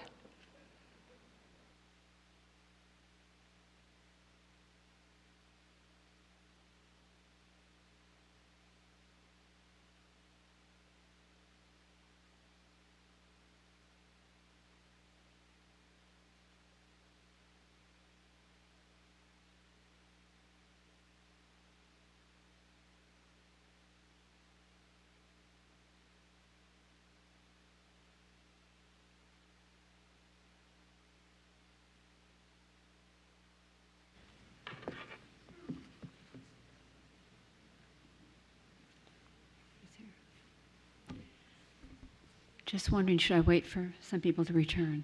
No? Okay. Good evening, board. Thank you for your time and attention. Welcome, Dr. Reed. I wish I had more time to welcome you, but we're limited to 2 minutes. And I've saw your interview with some students. You want to meet with them more regularly. I hope maybe you could also meet with parents, concerned citizens regularly as well. I think it will just make us all feel better, because these 2 minutes that we have before the board are always somewhat disconcerting. I'm here tonight to talk about a variety of things. The board has seen this book before. It's a very important book. It's the genesis of our family life education. I have a handout for you, Dr. Reed. This is the result of the collaboration between 3 questionable people: Margaret Sanger, the Negro Project, Eradication of the Black Population, along with Hugh Hefner, editor of Playboy magazine, which included child porn. We didn't realize that. And Alfred Kinsey, the mad pedophile scientist. That is the genesis of our family life education in our public schools. I also have another handout, which is, this is a group of us have put this together, and you'll get one. This is not the recent one. We'll have a more recent one. It's a review of all of the FLE lessons. I was very concerned when my daughter in 7th grade, was going to learn about bestiality. You know, I didn't know. Fisting, whatever. Didn't know what that was. So anyway, I joined this group. Another thing is, I think it's very disrespectful for the people behind me. Here's something about Margaret Sanger. That's about it, except, I did want to mention to you, I know you're concerned about careers.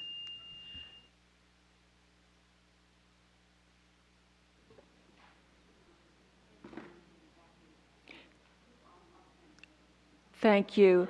Our next speaker is Anandaya Sampath. Good evening. My name is Anandya Sampath, and I am a queer high school student with the Pride Liberation Project. I'm speaking today to urge this board Please to allow the adopt speakers to FLE. speak.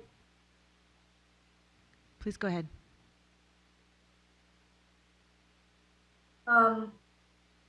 Good evening. My name is Anandya Sampath, and I am a queer high school student with the Pride Liberation Project. I'm speaking today to urge this board to adopt the FLE-CSE's recommendations to make FLE classes co-ed. When I was first questioning my sexuality, I was scared to talk to people around me. I was very afraid of judgment and almost ashamed. I didn't feel comfortable with myself, and I tried to rationalize it and bury it. When I did try to talk to people, while a few were supportive, there were people who were dismissive or told me that my identity was something I would grow out of. Because of this, for a while, I thought it would make everything easier if I kept my feelings to myself or never came out. This led to a lot of anxiety, and I struggled to find people that I could open up to about being queer. I started to invalidate a lot of my own thoughts and feelings in order not to feel out of place or unusual around people. It took me almost 2 years before I finally started to analyze and accept that my feelings were valid. One of the things that I realized later was that a lot of people were going through the same things that I was going through. For example, I have queer friends who struggle to talk about who they are due to a lack of accepting atmosphere or due to fear of judgment. There are so many queer students in need of acceptance, support, and assurance that their feelings are valid and their voices are heard. It is because of this that it's so vital that the FLE-CSE's recommendation to make FLE classes co-ed is applied. Separated FLE classes would alienate transgender and non-binary students. It would lead to more kids feeling lonely and feeling like they don't have anyone to relate to. It would contribute to more students' mental health struggle. You can either accept this reality and continue to leave queer students feeling alone, or you can take a step towards acceptance by applying the FLE-CSE's recommendation and work to create an inclusive, supportive environment. I urge you to make the right choice. Thank you. Thank you. May I remind the audience to please be respectful while speakers speak and allow them to speak. Thank you. Our next speaker is Saibon Green.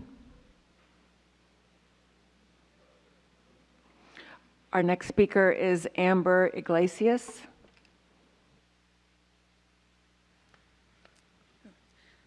In March 2022, FCPS quietly changed their discipline reporting procedures so that incidents are coded and stored in SIS.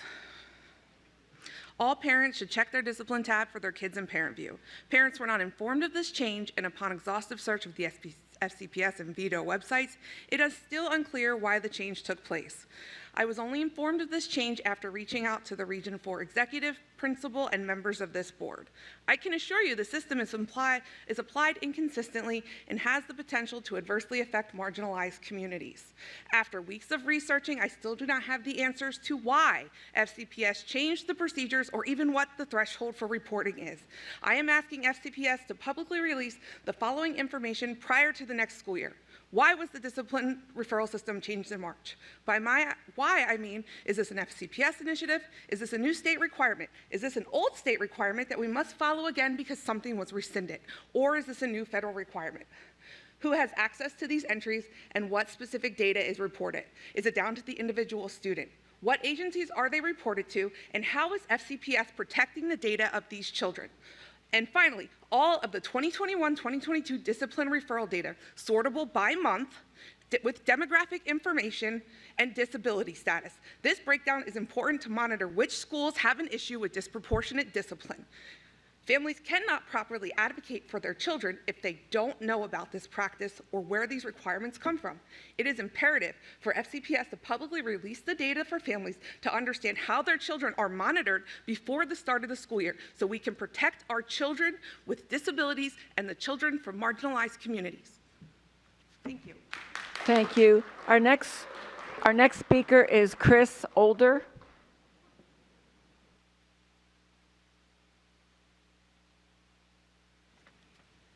Hello, and thank you. A very timely topic right now is banning of books in schools. Ann Patchett is an accomplished writer, and she wrote a book called Truth and Beauty about her friend of many years who had recently died. Ann's book was required reading for incoming freshmen at Clemson University, and local parents believe the book to be inappropriate reading for their incoming freshman teens. So the following excerpts are from Ann Patchett's speech to the Clemson incoming class. She said this: "Those who oppose the assignment of this book," and I quote, "they want to protect you. Let's take a few minutes to think about what other things you're going to need protecting from. If stories about girls who are disfigured by cancer and humiliated by strangers and turn to sex and drugs to escape from their enormous pain are too disgusting and pornographic, then I have to tell you the Holocaust is off limits. The Russian Revolution, Cambodia, Vietnam, the Crusades, all represent such staggering acts of human depravity and deprivation that I could see the virtue of never looking at them at all." And I would act the holodrome, and we should all know about that in these times. Ann Patchett goes on to discuss the difference between a primary source and a secondary source, her book being a primary source. She says this: "Some secondary sources proclaim their points of view so loudly and with such passion you might be tempted just to take their word for it. You might be tempted not to do the work of checking to see for yourself. If you go through dutifully taking other people's words about what's right, you're going to put yourself in a position to be led down some very dark roads." And I'm running out of time, so I'll say that she ends with, "I'm glad that no one took my book away from you because you now had the chance to learn from Lucy as well as I did. Thank you, and keep reading." Thank you. Our next speaker is Diana Smith. Diana Smith. Our next speaker is Leslie Houston.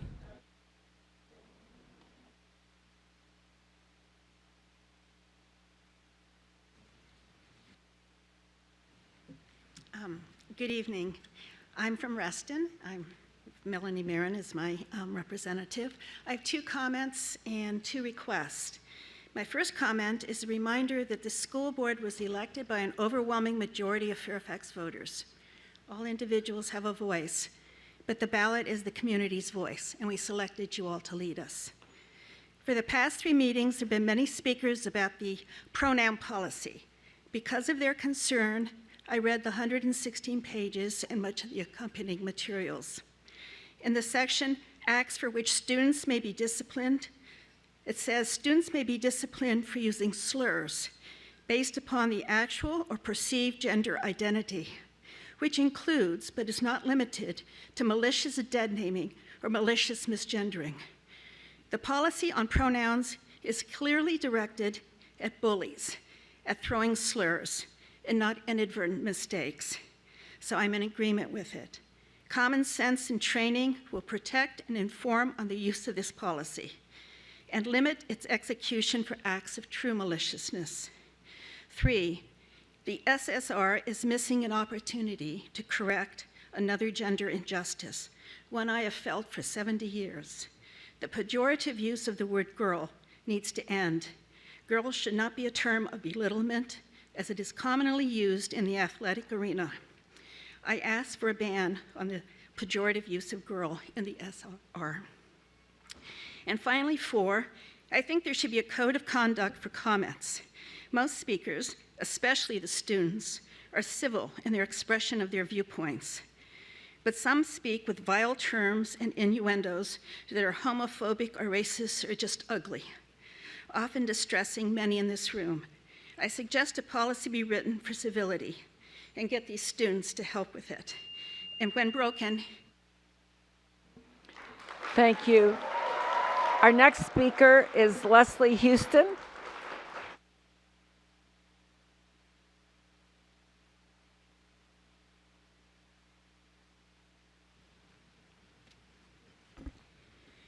Good evening, Chair Sizemore Heiser, school board members, Dr. Reed, and leadership team. I am Leslie Houston, the president-elect of Fairfax Education Association. I want to take this opportunity to thank my colleague, Kimberly Adams, for her dedication while leading our union the past 3 years during a worldwide pandemic. She guided our members through the most challenging of times. In February of 2020, FEA board members were working on priorities that had been set the previous year, and by mid-March, our lives and the lives of our colleagues were changed and would never be the same. As our board met daily and worked diligently to make sure our students, our colleagues, and their families were well and had food and the supplies they needed, President Adams was working behind the scenes. As COVID persists and people were dying, we knew returning to school was not safe. President Adams was the face of Fairfax Education Association. She endured death threats, hateful emails, and disgusting insults, but she continued to rally our troops. She continued to stand for FEA, and she continued to profess we are the strongest and loudest voice for all FCPS students and employees. Tonight, I want to thank her in this forum because she has spent so much of her time for our students and our employees fighting right here. Being the face of a union is not easy, but President Adams did it with humility and grace. Thank you, Kimberly, for a job well done. Thank you. Thank you. Our next speaker is Sherry Kuffel.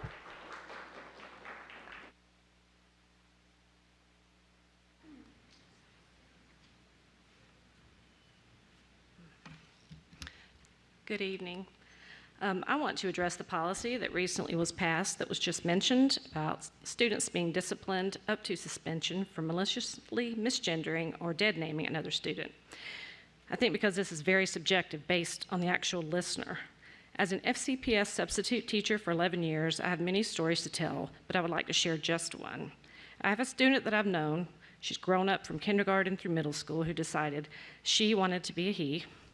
Let's call her Sally. Not knowing this, I called her Sally. When I saw her at the beginning of the school year, she just looked at me and then turned away. It wasn't until 2 weeks later that another colleague mentioned this student by a male name, Sam. This colleague went on to say how brave Sam was to find his true self. But that's not really the whole story, because Sam dresses like Sally sometimes and then goes back to Sally. She's gender fluid, and every day it changes. How am I, as well as other students, supposed to know which gender they go by on a given day? Students face so many challenges today. The last thing they need is to be worrying about getting reprimanded for a pronoun. And you, as the school board, have the power to change that policy. According to number 7 of the board's rules and regulations, the board will review, create, amend, adopt policies. Any policy may be reviewed, amended, adopted, or rescinded by the board at any time. I please would ask you to consider to amend or rescind this policy, and let's focus on reading and writing and math. And just to be clear, I have no malicious intent toward any student. My heart goes out to students who struggle with gender dysphoria. I do not want to harm them. I want to help them. It is a very difficult place to be. And now FCPS has training that says participants will recognize that identities are fluid and intersectional.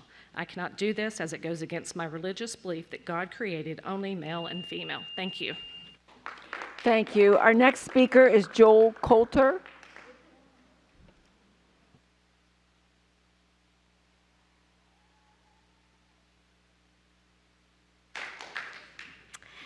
Good evening. My name is Jewel. I'm a community member as well as an advocate for equity in Fairfax County schools. Alongside these students and organizers behind me, I'm saddened by recent events and the possibilities that arise, as well as the current problems students from marginalized communities face.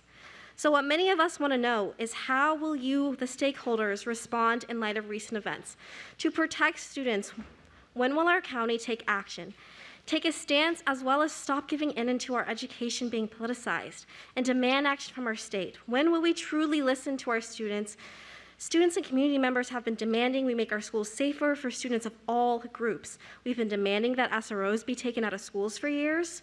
And now there is research and data supporting that student resource officers aren't as helpful as people may think in dangerous events. And they create more hostile environments, but not for our cis white students, right? So students who don't happen to be cis and white are left to wonder, will we be listened to? Will we be protected? And no, we will not be protected by SROs. We will be protected by actual policies and plans that are equitable and made with student voice and perspective on the forefront. An easy example is our family life education, a course that was not meant with all students in mind and won't protect us. And when will we change? When will we change our family life education to be co-ed and, importantly, to teach more of contraceptions? We need family life education curriculum to not center cis people. So please, we ask you to take a stand with us, support us, and protect all students in our county. Thank you. Thank you. Our next speaker is Kimberly Adams.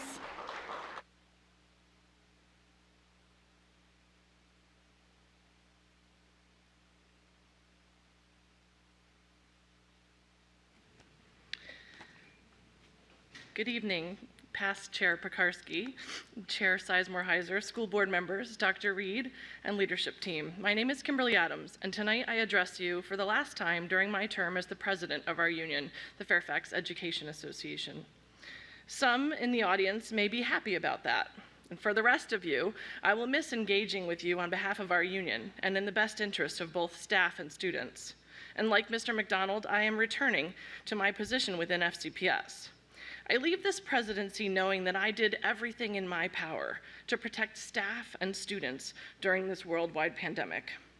Our union still strives to make progress on issues that were facing our members even before this pandemic disruption, because that's what this was, a full disruption of our lives, cutting some lives short, separating families, interrupting learning, and causing trauma for all in its wake.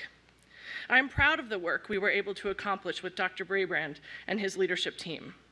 And as Leslie Houston said, there is still much work to be done. The FEA looks forward to collective bargaining with you, Dr. Reed, your leadership team, and this school board. Our FCPS staff are also counting on everyone in the community to step up and support the pursuit of educating our students in a post-pandemic new normal. We must all acknowledge the variety of loss and work every day to address it at home, at school, and in the community. We will be successful because we are focused on the goal of improving our schools, ensuring that students are prepared for their futures. Thank you all for your tireless work on behalf of the system, because we are stronger together. Thank you. Our next speaker is Bethany Heim. Bethany Heim. Our next speaker is Vanessa Hall.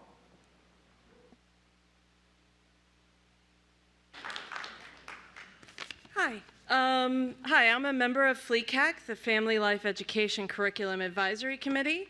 I've heard people, most of whom are not FCPS parents, grossly misrepresent the committee and curriculum. Frankly, they seem to want to eliminate FLE altogether, thus I must address their primary points. First, FLECAC is composed of FCPS parents, students, and guided by health professionals. We volunteered because of experience, interest, and a desire to support students. We discussed subjects thoughtfully with varying viewpoints, then made decisions for the better emotional and physical health of the students. Second, claims about FLE are incorrect. Minors are not sexualized. In fact, FLE does the opposite by giving students the tools to understand their rights and responsibilities, make good choices, and know the importance of consent. Currently, gender identity and sexuality are not permitted to be discussed in K through 6, so claims otherwise are also incorrect. The committee unanimously voted for mixed gender FLE because it's been successful around the country and in Virginia. Students feel underprepared by single gender FLE, feel it causes suspicion and ignorance. It supports students who are gender nonconforming or transgender, and most students will be in heterosexual relationships. So learning and discussing reproductive health together will enable them to communicate about health and expectations together. Finally, by law, FLE curriculum is abstinence-based. Few know that, and those who are complaining about it ignore that point. Parents should talk to their students about sex and reproductive health as well, but most don't because their own education on the subject may be inadequate or non-existent.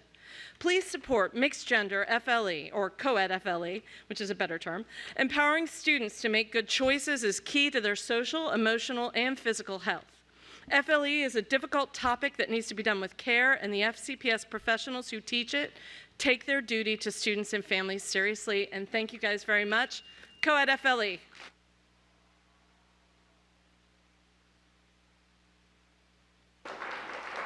That was our final speaker. Ms. Medea, do we have a video tonight? All right, we will move on. Agenda item 3.02, Superintendent Matters. I call on Dr. Reed. Thank you, Chair Sizemore Heiser. Got to find my...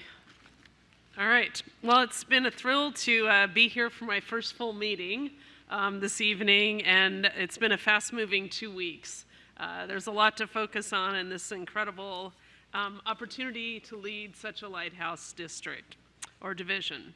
I want to share that over the past 2 weeks, I've met many staff members and had an opportunity to meet with Michelle Togby as our new student board representative, and really looking forward to working with her. So welcome, Michelle, and just looking forward to the partnership. I've also been to Cedar Lane ESY program and the Marshall Road ESY site, and would like to thank Tom Lundy and Katie Shea for highlighting their programs and what wonderful things were happening in their building. It's always such a pleasure to be out with our students. Last week I had the opportunity to attend the swearing-in ceremony for Mr. Jeff Plattenberg, the new superintendent of schools for Fairfax City, and had the opportunity to be present there for him. Yesterday, I joined several of our board members in visiting, the open house in Spring Village Estates, and just really so impressed with the Foundation for Applied Technical Education, the FATE program, and they are celebrating, this I believe is their 11th student-built home in that community, featuring universal design elements that also make it a smart choice for prospective buyers, and had an opportunity to have Sherlyn, one of our rising juniors, I believe at Lewis High School, show us around and kind of the things that she enjoyed building. So it was really an exciting afternoon. Today I was able to visit 2 more schools, the Key Middle School ESY program and students working on credit recovery at Edison High School. And it was fabulous to connect with Donnie Elijahwan at Key and Caitlin Saxton at Edison, and had a chance to tour schools, and was really excited to sit in on an algebra credit recovery course. So we all know how excited I get about math. So the students were using the distributive property as we were factoring today. It was a lot of excitement. This afternoon, I also attended the Engage Every Student initiative launch at the U.S. Department of Education, and really heard a lot about how so much learning occurs outside the classroom, outside the school day, whether it be summer breaks or during the school year. So it is an event that celebrated National Summer Learning Week this week. So I want to recognize that it is National Summer Learning Week, and was excited to see all the learning we saw.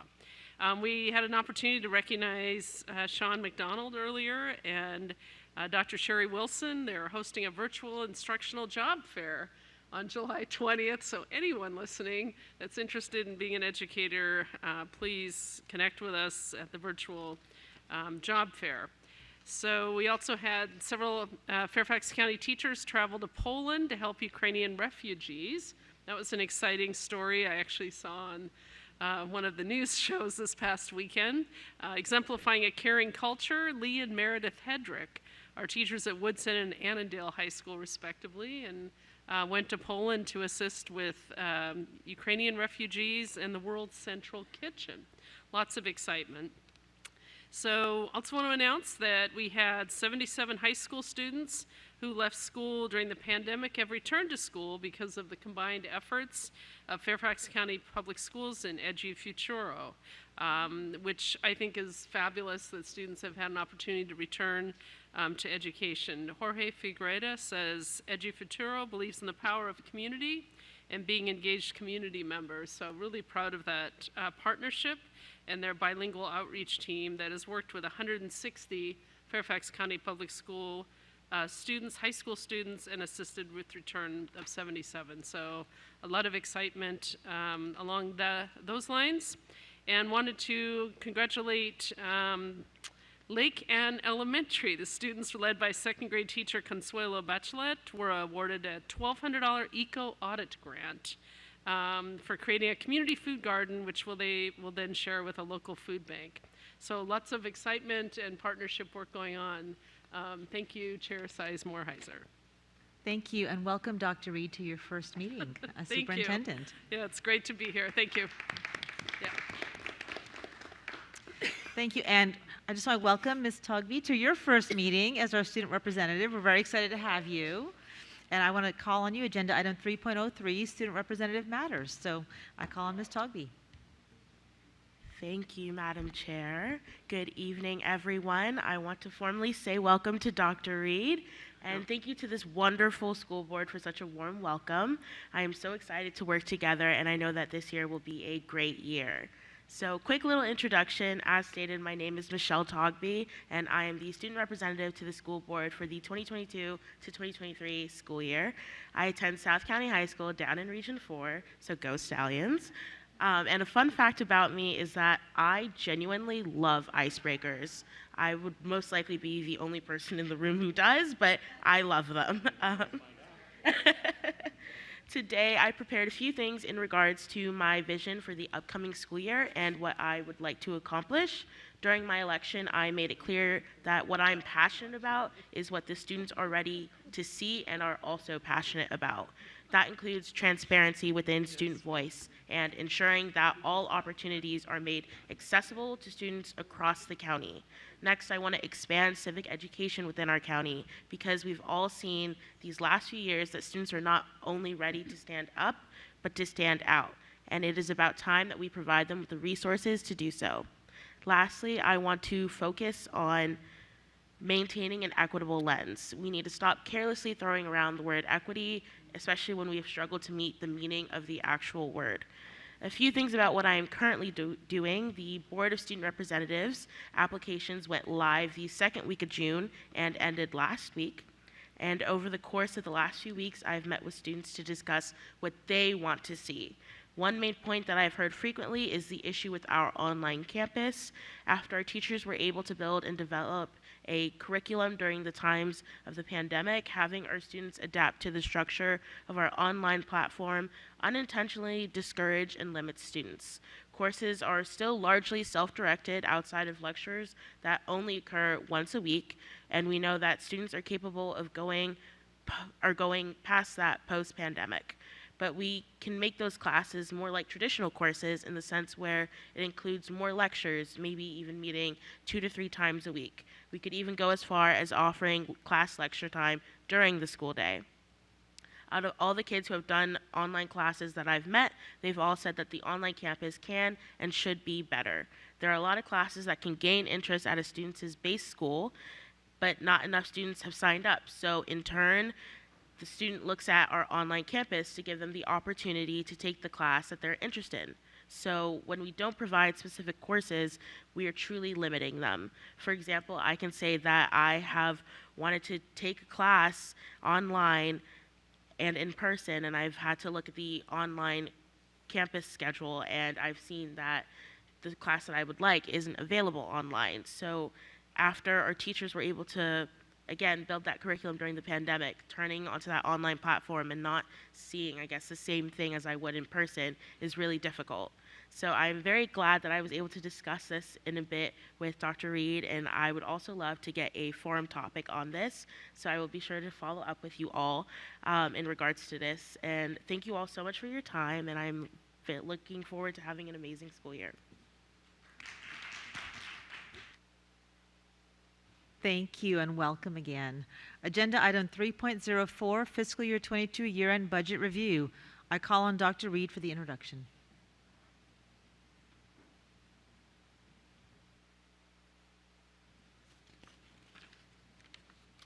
Thank you, Chair Sizemore-Heiser. I would look like the year-end budget review is prepared and ready for discussion. Our Chief Finance Officer, Lee Burden, has put together a budget review summary sheet, and wondering if you have any questions, or would you like us to walk you through it? Please okay. go ahead. Ms. Burden, if you'd like to come down to present. Thank you.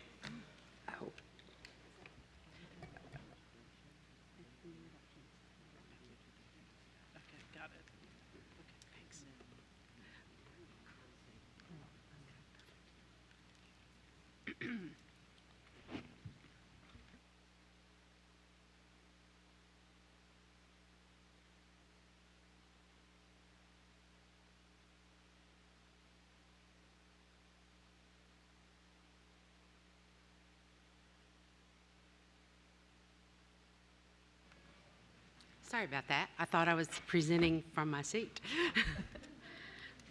No worries. Chair Sizemore-Heiser, members of the board, Dr. Reed. The year-end review provides an opportunity for final revisions to the fiscal 22 budget and provides carryover information and other revisions to the fiscal 23 approved budget. Before I jump into the details, you should know that the purpose of the quarterly budget review is to provide the school board with information about the funds under their control. Once the year-end is approved by the school board and it is slated for action on September 1 at the regular school board meeting, it is forwarded to the county for inclusion in their year-end packet for any necessary adjustments to our fiscal 22 budget and fiscal 23 budget. The data in this report is as of the end of the fiscal year, June 30th, 2022. On page 1 of the attachment, the summary identifies the changes to FY22 based on revenue increases and unspent funds, and it's followed by increases to fiscal 23 for routine changes for commitments and carryover, plus identified investments through school board follow-ons and superintendent recommendations. The revenue variance from budget to actual is an increase of $8.5 million that is attributable to increased sales tax and reduced state aid due to enrollment that was under projection. The net of sales tax, because as sales tax goes up, basic aid goes down, so sales tax went up, basic aid came down, and the net of that is $11.9 million. There are also unspent federal funds that are to be carried over, a very small amount, and we also had some decreases in community use, tuition, and other fees, resulting in an overall net increase of $8.5 million under Section 1A on the summary chart. As far as the expenditure balance goes, first we cover routine carryover funds by replenishing the reserve funds, that's fuel contingency as well as the school board flexibility reserve. There are encumbrances or undelivered orders that are routinely carried over, school and project carryover for multi-year projects, and then department carryover. The total amount of revenue increases and expenditure savings is $90.9 million of fiscal 22 funds available. And this expenditure variance represents about 2.5% of the total budget and is a little larger than normal due to the pandemic and attributed to greater vacancies and turnover in contracted employees and lower costs in hourly and overtime and salaries and benefit savings. Details begin on page 2 of the board item. Moving on to fiscal 23 revenue, and the details of that are on page 3. The state budget, as you know, was adopted very late, and final notification of allocations from VDOE were not released until June 6th. You adopted your budget at the end of May. The state included in its budget additional funding for a $1,000 bonus for all SOQ-funded instructional and support positions, and their share of that is $18.1 million. Other state revenue increases total $7.2 million and are largely due to funding provided for support positions and also some funding to hold harmless the sales tax reduction brought about by elimination of the grocery tax. It should be noted that FCPS is projected to receive $24.2 million in formula-based school construction grants. This funding is accounted for in the school construction fund, but it is state revenue, which is why I'm making a note of it here. And that fund is expected to fund security vegetables at schools, outdoor classrooms, updating restrooms, sensory rooms, replacing interior locks, and bringing non-ADA compliant early childhood playgrounds into compliance. The fiscal 23 recommended expenditure adjustments include an employee bonus. Funding of $33.9 million supports the payment of a one-time bonus to active employees. It'll provide a $1,000 bonus for contracted employees to recognize the continued impact of the pandemic on education and to promote retention. A $500 bonus will be provided for hourly employees, including substitutes, based on a as-yet-to-be-determined minimum threshold of work days, and those allocation plans are currently being developed. We also have included a staffing reserve replenishment. Recall that this was one of the follow-ons at the adoption of the fiscal 23 budget. Our fiscal 23 budget included 310 staffing reserve positions. We have had, of course, increases in student enrollment over the last year, and there is potential, of course, for more growth through September. We have completely depleted the 310 positions that we have included in the fiscal 23 budget, and so we're asking for funding of $20 million to add another 190 positions to the staffing reserve to be able to address the potential for student enrollment that we may see this fall. We need as much flexibility as possible in this area, and that is the best way to do it at this point in time. We also there was a follow-on at the adopted budget to provide a transfer to the construction fund for stadium restrooms. That's $7.5 million. This is through a cost share agreement with Fairfax County. They will partner with us to fund the installation of permanent restroom facilities at 15 FCPS outdoor high school athletic stadiums. Another follow-on included a transfer for major maintenance. One-time funding of $7.1 million is requested to address the backlog of major maintenance initiatives. You may or may not remember that in fiscal 2014, we reduced the major maintenance budget by $3.6 million with a promise that in future years we would add an additional $3.6 million to major maintenance at year end. We have made good on that promise every year, and this year we are adding a little bit more so that the total is $7.1 million. Fuel inflation. Additional funding of $5 million is required due to the recent economic impact of inflation resulting in rising costs for diesel fuel and unleaded gasoline. The actual gasoline blended rate has risen from $2.53 in July of 2021 to $5.60 in May of 2022, an increase of $3.13 or 123%. So we need to include some inflationary funds to address the volatility of that market. We also are planning on having our electricity bills increase and have included $4.7 million to address electricity inflation. Dominion Energy has notified us that we are going to see a rate increase of about 25% in the upcoming year. We have also included a recruitment incentive for substitutes. We continue to experience less than 100% fill rates for substitute jobs, and on Fridays it's far less than it is on other days that we need subs.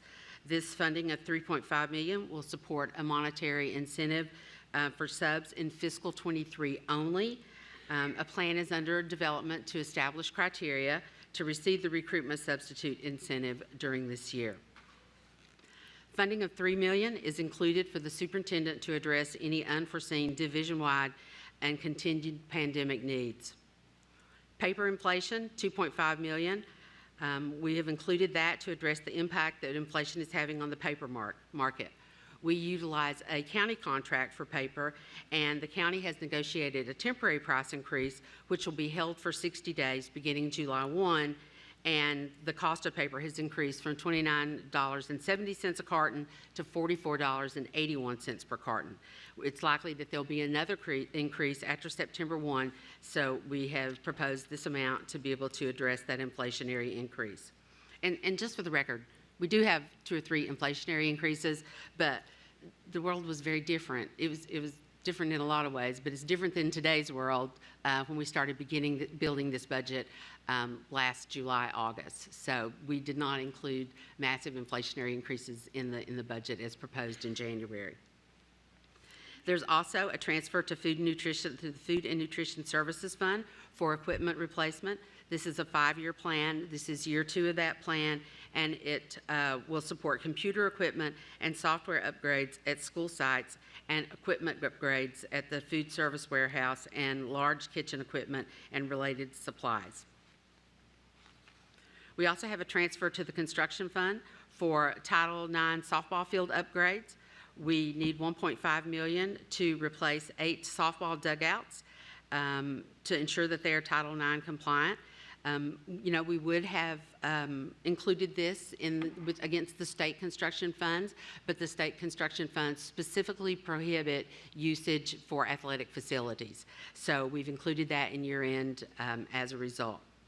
We also have $1 million included for FCPS's cost share for electric buses. That was also a follow-on at the adopted budget at the end of May.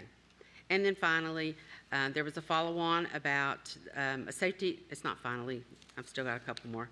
I thought it was finally. The safety and security review, that was also a follow-on, and we've included a placeholder estimate of $1 million because my understanding is that plans are still in development for that, but it will be, using a third party, and they'll do a holistic review of safety and security protocols and procedures at all 190 FCPS sites. We also have a transfer to the construction fund that was a follow-on motion for $0.8 million to support the scheduled replacement of synthetic turf fields at Oakton, Falls Church, and Woodson. And I misspoke there. That one was not a follow-on, so strike that. Young Scholars extracurricular enrichment of $0.5 million. That too was a follow-on, and that was for Lego robotics and algebra manipulatives. And then a transfer to the Adult Community Education Fund. You probably know that their in-person participation is down, so they have a little bit of a gap, which is pretty routine. And so that's $0.4 million. That also was included in that follow-on motion. And then now finally, the middle school start time study of $0.3 million, and that was also a follow-on and is included to update the 2020 study on the operational requirements to create healthy start times at middle schools. On page 6 is the beginning balance. After all revenue adjustments and expenditure adjustments are approved, we are left with a remaining fund balance of $21.9 million to be set aside to fund the fiscal 24 budget as the beginning balance, which is the same amount as in 23. We try to do the same amount every year, but there's a 2-year lag. So the fiscal 22 year-end actually funds the beginning balance in fiscal 24. There also we have some grants that reside in the school operating fund instead of in the grant fund, and that's primarily IDEA and ESSER funds. And so the school operating fund grants of $154 million is primarily ESSER 1, ESSER 2, ESSER 3, any of those funds that have not been spent, although recall they're all allocated because the state would not allow us to include placeholders. So back in August of 21 was the plan for the 3 years. But a good deal of those funds have not yet been spent, and so they are being carried forward into fiscal 23. The remaining pages detail changes to the other funds and provide some supplemental information. I don't typically review these funds because they all represent multi-year programs whose funds flow from year to year with fund balances, stabilization reserves, and those kinds of things as required. Year-end fund statements are attached. There's also a supplemental appropriation resolution which transmits to the county the changes to the fiscal 22 budget, and then a fiscal planning resolution which represents the transfers from the operating to other funds. And again, action is slated for the regular school board meeting on September 1. Thank you very much, Ms. Burden. I'll call my colleagues who have questions. Mr. Frisch? No questions. I do want to point out a few of the things that you mentioned that I'm particularly excited about, and I do appreciate you presenting to us today or this evening. You know, this follows a relatively good news budget. And I'm grateful to see that we've made it work in terms of getting as many of our requested investments in as possible. So I appreciate your work, your team's work, obviously our budget chair and our budget vice chair. But, you know, that was a lot, right? You just went through a fairly extensive document with everybody. But some highlights for me include the $33 million in bonuses for staff, substitute incentives to get more substitutes engaged in our system, the safety and security review. I think that's something that's on everybody's mind. The investment in young scholars and an additional study on middle school start times, and money for finishing our security vestibules project as well. I do want to point out, you know, a plug for electric buses. You know, we've got 8 now. We've got 10 more coming. We've got 10 more coming after that. That's 28 electric buses. And it should not be lost on anybody that in this expenditure that we're talking about here, we've got $5 million in fuel inflation and a $1 million investment in money to get additional electric buses. This is money that we have to pay to get the grants to get the buses, right? So this is basically a matching grant that we will be using this money for. And so, as I say, every time we talk about spending money on green initiatives, this is about saving money in the long run so that we can invest those funds in student success in the classroom. And the added bonus is that we get to leave a better world to the future generations of students that will walk through our doors. So very excited that we're able to continue doing that. We have a long way to go, 28 buses out of 1,600. So thank you very much for helping to make this early progress possible. Thank you. Dr. Anderson, followed by Ms. McLaughlin. Thank you for this, in some ways, very exciting presentation, but also very sobering. The inflation pieces are just really, they hurt. And so I wanted to ask, because I didn't see anything in here, any provisions for any inflation in food and nutrition services in that world, because I would imagine we would feel it there as well. Yeah, well, you know, food and nutrition services is in a really good place right now, and that is primarily attributable to, you know, a huge increase in participation over this past year based on the fact that meals were free to all, and also an increase in the federal reimbursement rate, so that our fund balance is in a good place now. But as you said, we are absolutely experiencing inflationary increases in the cost of materials, as far as trays, you know, silverware. It's not silver, but you know what I mean. And especially food. Those are all things. We still continue to struggle with some supply chain challenges, and inflationary increases is another component of that. So we're okay right now. We'll see what the future brings. I'd like for us to be a little bit more proactive if possible, because we also know with the end of the meal program that the waivers that we've had for the last 2 years will have a lot fewer students in our cafeterias, which will also tighten the belt of the program. So I would love to see some consideration for those inflationary prices increases that will be happening given the reduction in revenue, for us to kind of be thinking ahead and not to be caught flat-footed on those food and nutrition services. We will not be caught flat-footed. What's that? We will not be caught flat-footed. Thank you so much. The other question that I had is, you mentioned the replacement, and I lost where it was on my page, but you talked about the replacement, I think, to the construction fund that had to happen every year as per the major maintenance? Yes, Yeah, thank major you. maintenance projects. Thank you. Why is it pretty much almost twice as much as it has been in the past? Because the backlog, I think, is $72 million. Okay. That's why. So the amount that you quoted, which was what, 4.9, was just the minimum that was decided in 2014? No, my understanding is that, and Ms. Wigington, jump in if I'm wrong, but my understanding is that historically about 6.6 million had been budgeted every year in major maintenance, but due to cuts, it had to be reduced down to 3 million. And with the promise that at year end every year, if funds were available, we would bring it back up to the 6.6 that it had been historically. And we're doing that, but we're going even more towards that because of the backlog of major maintenance projects. Okay, thank you so much for that. The other piece that I want to talk about briefly are the positions. You talked about how the 310 positions have been from the reserve funding were utilized entirely this year, and you're adding 190 positions.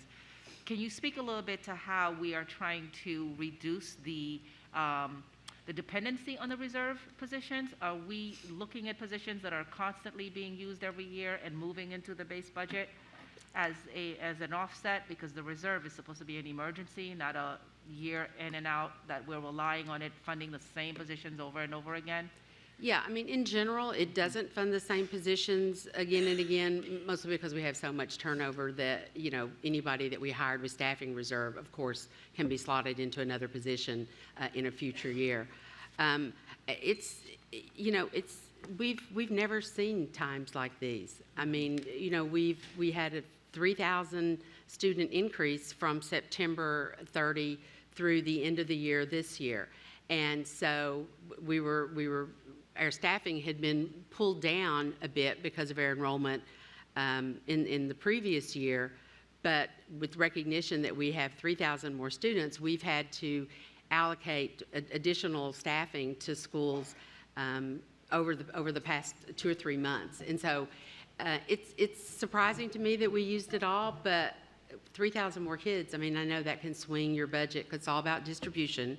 You know, if they came in packages of 25, it would be very efficient, but they don't.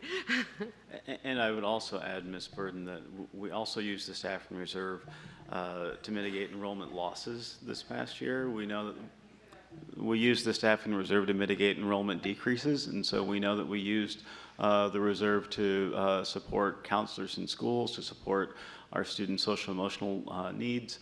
And so the staffing reserve, while it has been focused on enrollment increases, we also use some of those positions to mitigate enrollment decreases.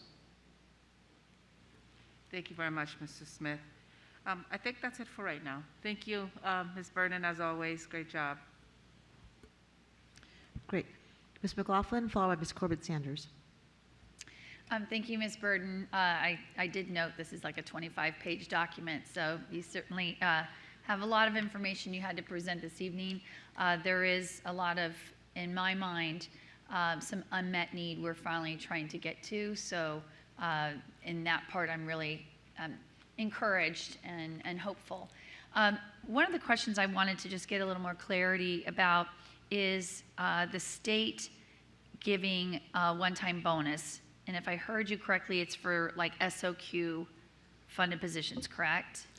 Yes, it is for SOQ instructional and support positions. But of course, we are providing the $1,000 bonus to all active contracted employees, like FTEs, bus drivers who aren't FTEs, but they're hourly contracted, but they might as well be, food service employees, family liaisons. Those are the 3 major categories that aren't FTEs, but they'll be included in that group. Okay. Yeah, so what I was trying to just follow the math on the document is, so the state decided that, the General Assembly, and that line item says they'll give us 18 million. Correct. But then our line item is going to be 34 million. No, 34 minus 18. Correct, I Yeah. was going to get Oh, there. sorry. Yeah, that's okay. So just for everybody to understand, the delta is 16 million on our operating funds in order to fulfill and provide that to all employees as opposed to what the state does. So when you look at the numbers, to my colleagues, like it's the number that jumps off the page. And so I look forward to having deeper discussions with you and Dr. Reed to just understand it, because I really am concerned given the economic landscape. This is great now, but where are we going to find ourselves for fiscal year 24? And so, I feel a little bit, interesting, these unfunded mandates again. So the state thought, isn't this nice of us to do? And meanwhile, it doesn't really cover all school employees. And since you don't want to have two different classes of employees being treated differently, their nice, generous offer of 18 million is now costing us another 16 additional dollars that we wouldn't normally have spent. Correct, but just to be clear, the 16 million is not all of the staff people that fall outside that defined SOQ instructional and support. It's only a piece of it would be that. So, for example, if we're supposed to have through the SOQ, and I'm making these numbers up, 100 first grade teachers, but every division in the Commonwealth exceeds the SOQ. I mean, does a better job than what's required. But we have 120. Obviously, we're not going to give 100 people the bonus, but not the 20. And how would you even determine what 20? But so the local share is not for the people that fall outside that definition. It's our share of the $1,000 bonus. To give you an example, this is almost a 50-50 split as far as what the state's providing and what we're having to kick in for a local share. 1% of salary that is, the LCI is applied to that costs us $25 million. And $5 million is what comes from the state, and $20 million is what comes from local. So the fact that it's a little more than half is a big win. Yeah, I did note that, considering normally we're looking at about a 20% that we get from them. Yeah. Do you know if other jurisdictions are doing the $500 bonus for, I think it's the hourly and substitutes? I don't know. We'd have to do some research and get that back to you. Dr. Reed, I think that for the hourly and substitutes, the $500 bonus, I think it's important that we kind of look to benchmark what's happening around the region, because, again, I think we have such an important commitment to our full-time employees, and I'm also mindful that, and I've had employees say this to me, they work 40, 50, 60 hours a week, they get a $1,000 bonus for the year, and then someone who's a substitute teacher and did X number of days got $500 bonus. And when you do the ratio, even if just hours that they devoted working for our public school system, does everybody understand the delta that's giving me a little pause there? Yeah, and as I said, the plan is still in development. Yep. And I think one of the things that I mentioned is that for this bonus, we are including a minimum threshold of work days for that $500 bonus, the hourly and the subs. It's not yet been decided, but we're definitely, the plan is under development, and we're looking at that just because of, as you said, the issue of somebody working one day versus all 5 days. That kind of thing. I appreciate that, Ms. Burden. And Dr. Reed, when we've had this conversation previously about this, and I think the threshold of who was going to get a $500 bonus gave some pause in the community. So I really think we're going to need to flesh that out better, just in fairness to all of those who are working, year-round for us, or in their full-time jobs. Yeah, and the state's clear intention was retention. Was yes. To let people know we value you. So. Exactly. So, and then finally, Dr. Reed, and Ms. Burden, I'm sure you know this warms my heart to see the progress being made on our joint program with the county board of supervisors on the stadium bathrooms. So, if you could maybe just give us an update, because I know we had directed the superintendent to work with the county executive and in the details, and so it looks like things are moving along very well. I think this is an important partnership. I know the community is counting on us for it, and so Ms. Burden, I just want to express my personal appreciation to see that being announced tonight. So thank you. Thank you. Ms. Corbett-Sanders?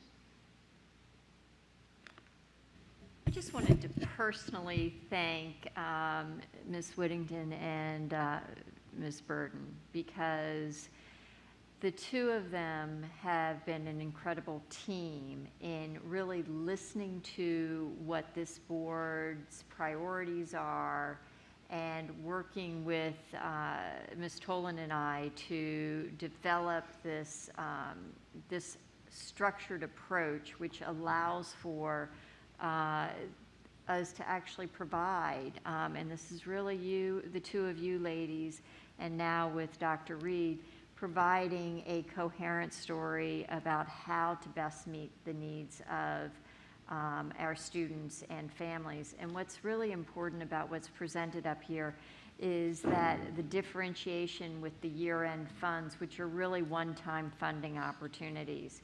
And that's why you'll see much of this is a heavy investment in facilities and infrastructure.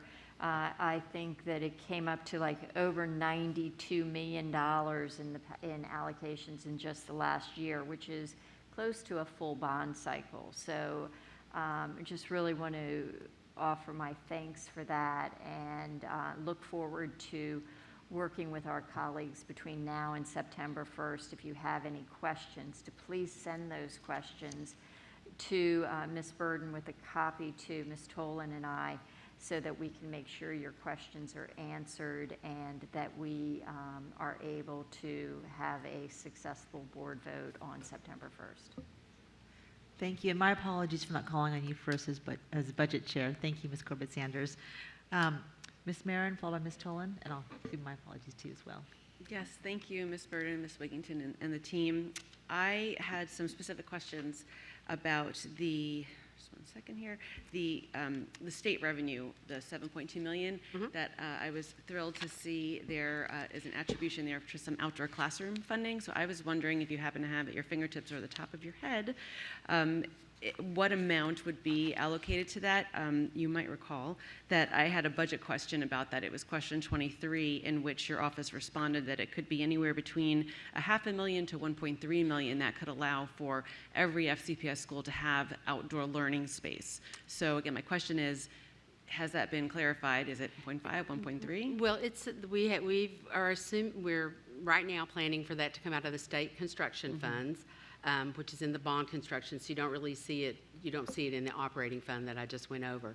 But we have tentatively slated as an estimated placeholder $2 million for outdoor classrooms. Well, that's even better. That's fantastic. I can't tell you how many times parents are they're clamoring for outdoor learning. They want their kids outside. Students want to be outside. And we have amazing facilities that have that space. So, but of course, too, that includes the training, the professional development. So that's fabulous news.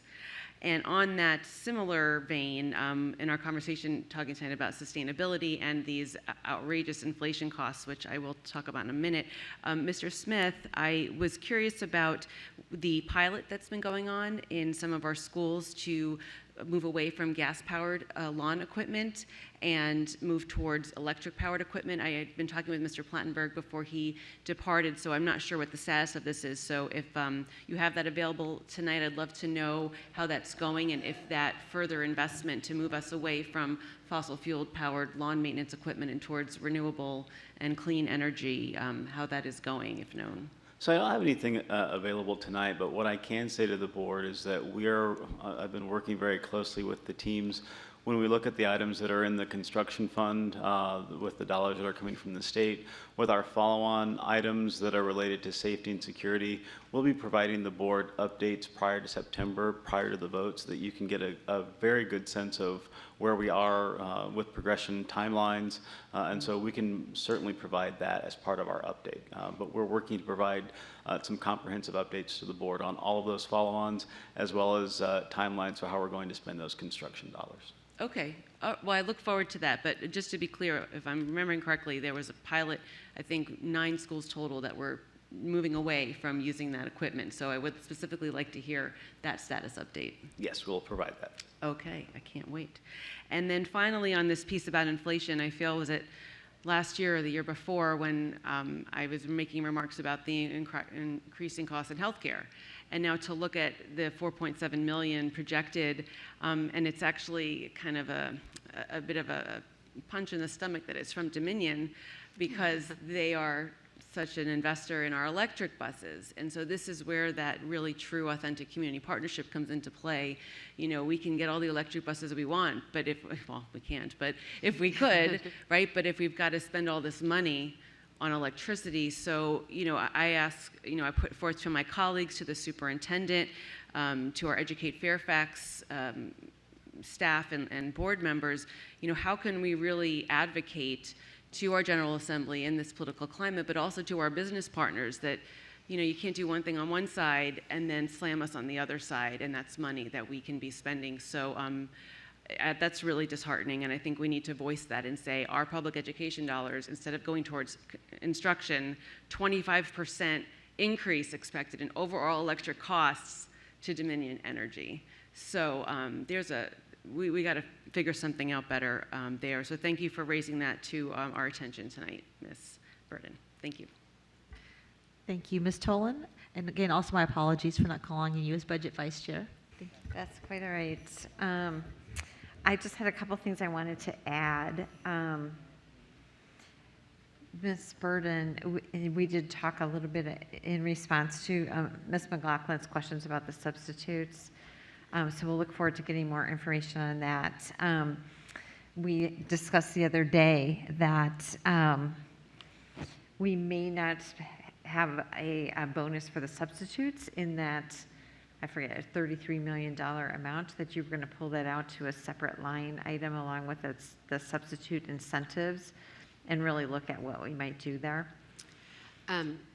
Yes, that was what we discussed, but since then, we've had a chance to meet with the human resources staff and decided that a better route would be to take a look at the subs and the hourly folks and put forth a minimum threshold that should be worked in order to receive that bonus. The incentive plan is is currently being designed to deal with Fridays and also the frequency with which one agrees to substitute. And we hope to have that plan available prior to September 1 when you all take action on this. Okay, great. Thanks for that information. Mr. Smith, you talked a little bit about timelines on some of these additional items, including the safety review. Is that something that we'll also see in early September? Yes, we'll be providing an update on the safety review. I've had a conversation with Mr. Vaccarella. He's around here somewhere. So he understands the scope that we've been discussing regarding the RFP, and so we would be bringing a timeline to the board so that you get a better sense of when we would put that RFP on the street and when we would actually begin that particular assessment. So it is our intention to provide updates on all of these items prior to the vote so that the board has more information before voting on September 1st. And then will we also see something about the scope of that work for that review? With regard to the timeline, we will just be at the beginning stages of developing that scope. But certainly as we work to develop that scope, develop the scope of the particular RFP and what we'd be looking for in a security assessment, we can share that information with the board. And as we do with most security related items, we would be securing that in a secure manner. Right, understand. I also was so excited that we got that $24.2 million from the state. I know it's a little bit less than we were hoping for. for that construction and maintenance. But I was super excited to see upgrades for indoor bathrooms on the list for a couple of our schools that have been waiting a very long time for renovation. So I am looking forward to hearing more about that. I see Ms. Deeds is over there, so I look forward to more information. Thank you. Thank you. Seeing no other colleagues that wish to speak, I want to just briefly thank our budget chair, Ms. Corbett Sanders, and our budget vice chair, Ms. Tolan, for all their hard work this year and continuing moving forward with Ms. Burden. And thank you, Ms. Burden, Ms. Whittington, your entire staff for all the work that you've done. I just wanted to say, I know it's got to be difficult to work through this budget, get to the year end, and realize the impact of inflation on the work that you've done and having to adjust for that. So I appreciate that. I think it's important to communicate out to the public the impact it's happening to everybody, inflation, gas prices, but really the impact it has when you look at a system the size and scope of our system, the significant impact that has. So I just appreciate your work and very calm of just, oh yeah, it's inflation, let me add it in. Yeah, so we got it covered. Yeah, I appreciate that. Thank you so much, Dr. Reed. Thank you. Thank you. I just want to thank Assistant Superintendent for Financial Services, Lee Burden, and Marty Smith and Alice Widgington, the Director of Office of Budget Services, for their thorough report, and also the Board Chair and Vice Chair for Budget. And it's really been a thoughtful, detailed process, and I think a lot of information to digest. But very excited about the possibilities that the resources will enable us to accomplish. So thank you. Thank you, staff. Thank you. Agenda item 4.01, confirmation of action taken in closed meeting. I call on Ms. Cohen for a motion.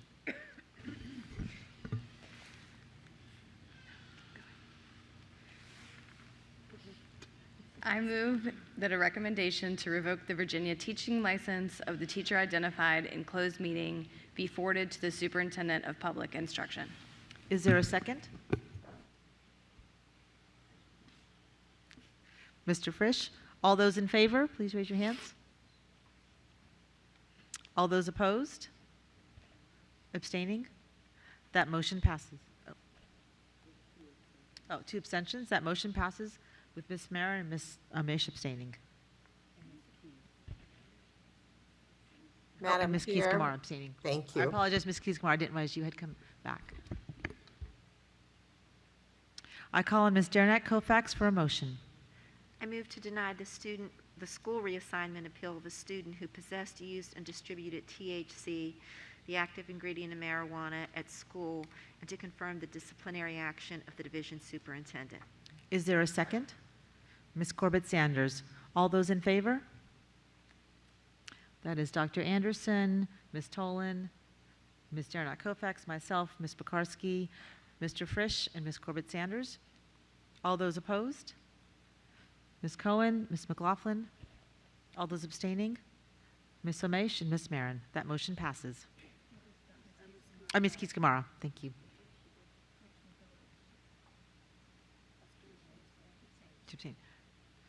I call on Mr. Frisch for a motion. Thank you. I move to deny the school reassignment appeal of a student who possessed a statutory weapon on school property and to confirm the disciplinary decision of the division superintendent. Is there a second? Ms. Corbett Sanders. All those in favor? That is Dr. Anderson, Ms. Marin, Ms. Tolan, Ms. McLaughlin, Ms. Derenak Kofax, myself, Ms. Pekarsky, Ms. Cohen, Mr. Frisch, Ms. Corbett Sanders. All those opposing? All those abstaining? Ms. Omesh and Ms. Keys-Gamarra. That motion passes. Moving right along. Agenda item 4.02, fiscal year Office of Auditor General Risk Assessment. I call on Ms. Derenak Kofax for the motion. I move that the school board approve the FY23 OAG audit plan. Is there a second? Ms. Tolan, Ms. Derenak Kofax, would you like to speak to your motion? Yes. I want to begin by thanking Esther Coe and her fabulous team of Danielle Moore, Joni White, Luke Robertson, Khalid Abudia, and Hailey Flanagan for all of their hard work this year. This was the first time I had the opportunity to serve on this committee, and I also had the privilege of being the chair. I was so impressed with the work of Ms. Coe and her team for their professionalism and their detailed work ethic. I want to thank also the two citizen committee members, Dan Warco and John Shames, and of course my colleagues who served on the audit committee with me, Rachna Sizemore-Heiser, Elaine Tolan, and Karen Keys-Gamara. For the FY23 audit plan, we began discussing with school board members in the fall of 2021 what they would like reviewed. Then Ms. Coe shared with leadership team and the OAG team the initial results of these conversations. In the spring of 22, Ms. Coe held additional meetings with the board members and did an independent review and analysis of all suggestions from board members and staff. She presented her review along with a draft of the FY23 plan to the audit committee on the April 20th audit committee meeting. The audit committee then shared the FY23 audit plan with the school board during a June 16th work session. I believe the work that we've decided upon is well balanced, well thought out, and some of the items that we'll be looking at include special education, HR and professional development, IT and cybersecurity, and our ESSER spending. The complete plan is attached under the agenda item, and I look forward to everyone's support of this plan as we move into the new school year. Ms. Tolan, would you like to speak to your second? Yes, please. I'm happy to second this motion and encourage my colleagues to support the proposed audit plan for FY22-23. I've had the pleasure of working with Esther and her team since I joined the board. Esther and her team are hardworking, professional, and flexible to meet the needs of the board. In addition, the audit committee has two citizen members, as mentioned, that are audit experts, and they help guide our work and our decision-making. The plan presented to us tonight represents the areas of the FCPS organization where OAG will look at the existing processes for adequate design and efficient and effective operations and implementation. The special education program review is the one area listed where we have an outside consultant working with us to perform the overall review. Please note that changes to this plan can occur throughout the fiscal year as needs arise, as we saw this year when we added the audit of our legal department use of outside counsel. And I applaud Esther Coe and her team for the flexibility of meeting our needs throughout the year. I want to thank all of you, all of my board colleagues, for putting forward audit topics for consideration. It is through that communication and other channels, such as staff input and benchmarking with other school districts, that the list we see tonight was derived. Although we cannot do it all, as Mr. Kofax mentioned, this audit plan is well balanced, looking at different parts of the FCPS organization. I am proud to say that one of the areas that we're looking at is succession planning. And succession planning is done by, all private sector companies, and school districts historically have not really done this. And given the size of our organization, the trends that we're seeing in workforce, et cetera, I think it's so forward-thinking and important that we're taking a close look at what we're doing here as far as, succession planning and training of our leadership. The other one I wanted to point out and I'm excited about is the participation of the audit team on our ESSER expenditure review. This is continuing from the last year, and I think is a great example where our audit team works hand in hand with our programs and other parts of the organization to collaborate on making sure that we are monitoring the spending of that federal funding in the best manner possible. We will learn a lot from this year's audits, as we always do, and this will give us an opportunity to really look at items like project management. We had a significant discussion about that, we have many of us on the board that would really like to look at project management across our departments. And some of what we'll learn from the audits that we have planned for this year, and our work this year with Dr. Reed will prepare us for looking at that in a subsequent year. Thank you. Great, thank you. Ms. McLaughlin? Thank you. I do want to say to Ms. Coe that I really do appreciate your efforts to continue to deeply engage the board on the audit plan. Sometimes audit isn't considered particularly sexy for board members, let alone the public, but nothing could be more important when we are all, as a team, from the superintendent to her administration to this board and your office, trying to ensure that we really do operate as effectively and efficiently and successfully as possible. And if we don't, then our very best of intentions to deliver on the FCPS promise to every student and every employee doesn't happen. So I'm always looking for special projects that maybe don't make the cut list, and I will put in my plug again and appreciate Ms. Tolan noting it, that project management is one of my big passions. I'm excited to see what we can learn through the IT audit. And Dr. Reed, I know that that is a strength of yours. We talked about that even as we were getting to know you. So I hope that this will help you as the leader to really help build and expand our systems expertise. Again, the complexity of being a $3.3+ billion operation, there's a lot that will benefit from that. So I look forward to supporting this year's audit plan.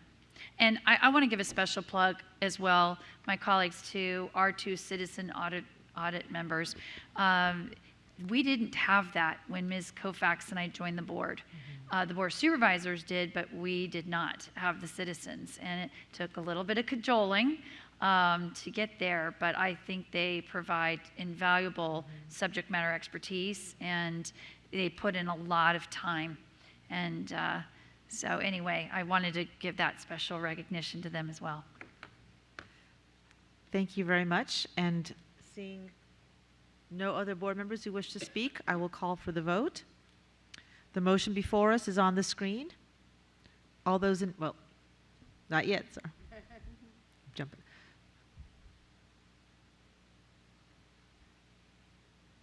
The motion before us is on the screen. I will call for the vote. All those in favor? That is Dr. Anderson, Ms. Marin, Ms. Tolan, Ms. McLaughlin, Ms. Dernak Koufax, myself, Ms. Pekarsky, Ms. Cohen, Mr. Frisch, Ms. Omesh, and Ms. Corbett Sanders. And do we have Ms. Keys-Kamara with us? Ms. Keys-Kamara, if you're there, can you give us a voice? Oh, and Ms. Keys-Kamara. That is unanimous. Yes, I raised my hand. Thank you. Thank you. That is unanimous. Agenda item 4.03, advisory committee charges. I call on Ms. Cohen for the motion. I move that the board approve the charges for the 2022-2023 for the following school board citizen advisory committees: Adult and Community Education, Advanced Academic Programs, Career and Technical Education, Facilities Planning Advisory Council, Human Resources, Minority Student Achievement Oversight, School Health and Students with Disabilities, as detailed in the agenda item. Is there a second? Ms. McLaughlin. Ms. Cohen, would you like to speak to your motion? This is always, what we do this time of year. I have had the opportunity to look at the charges that have been sent. I think they just continue, in my mind, to improve and narrow every year that we've been on the board. And our committees are really tackling some pretty heavy subjects next year. So I'm very excited for that. The one thing I did want to note that was referenced in Chair's notes today is that the Title I Planning and Advisory Committee did not submit their charge for this year, and I know that Dr. Reed will be meeting with them to help them further refine that. So we'll be doing that as a separate action item. Thank you. Ms. McLaughlin, would you like to speak to your second? Just briefly to, again, publicly echo what I know my colleagues feel, which is an incredible appreciation for everyone who serves as volunteers on our advisory committees. It, again, takes an incredible amount of time and effort, and their dedication to help advise us, to then help advise and guide the system, is invaluable. I will also say as a member of the Public Engagement Committee, chaired by Mr. Frisch, there has been such a concerted effort to really look at ways to improve this work that they do, and I look forward to the full board engaging in that work. But for now, I do believe these charges appear to be more robust than I've seen in previous years. But I'll also ask my colleagues to just think about, as you're talking with your appointees, at times we will have issues arise in an academic year, and I hope we will always encourage our appointees that if we need to be nimble, we need to pivot, we need to look at something that is a time-sensitive K-12 issue, that we would empower our committees to tackle that as needed. So, thank you. Ms. Tolan, did you wish to speak?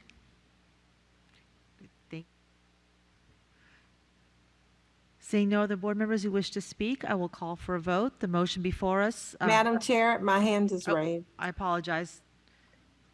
Ms. Thank you. Ms. Keys-Gamarra, go ahead.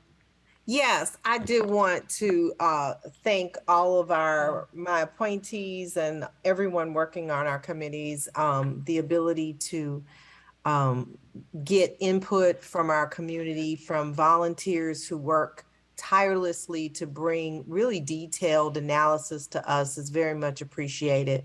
I also wanted to mention the Title I committee that has over the years presented very detailed recommendations, and I know from having worked with this committee this year that they felt that what they had previously presented is still work that the board needs to focus on.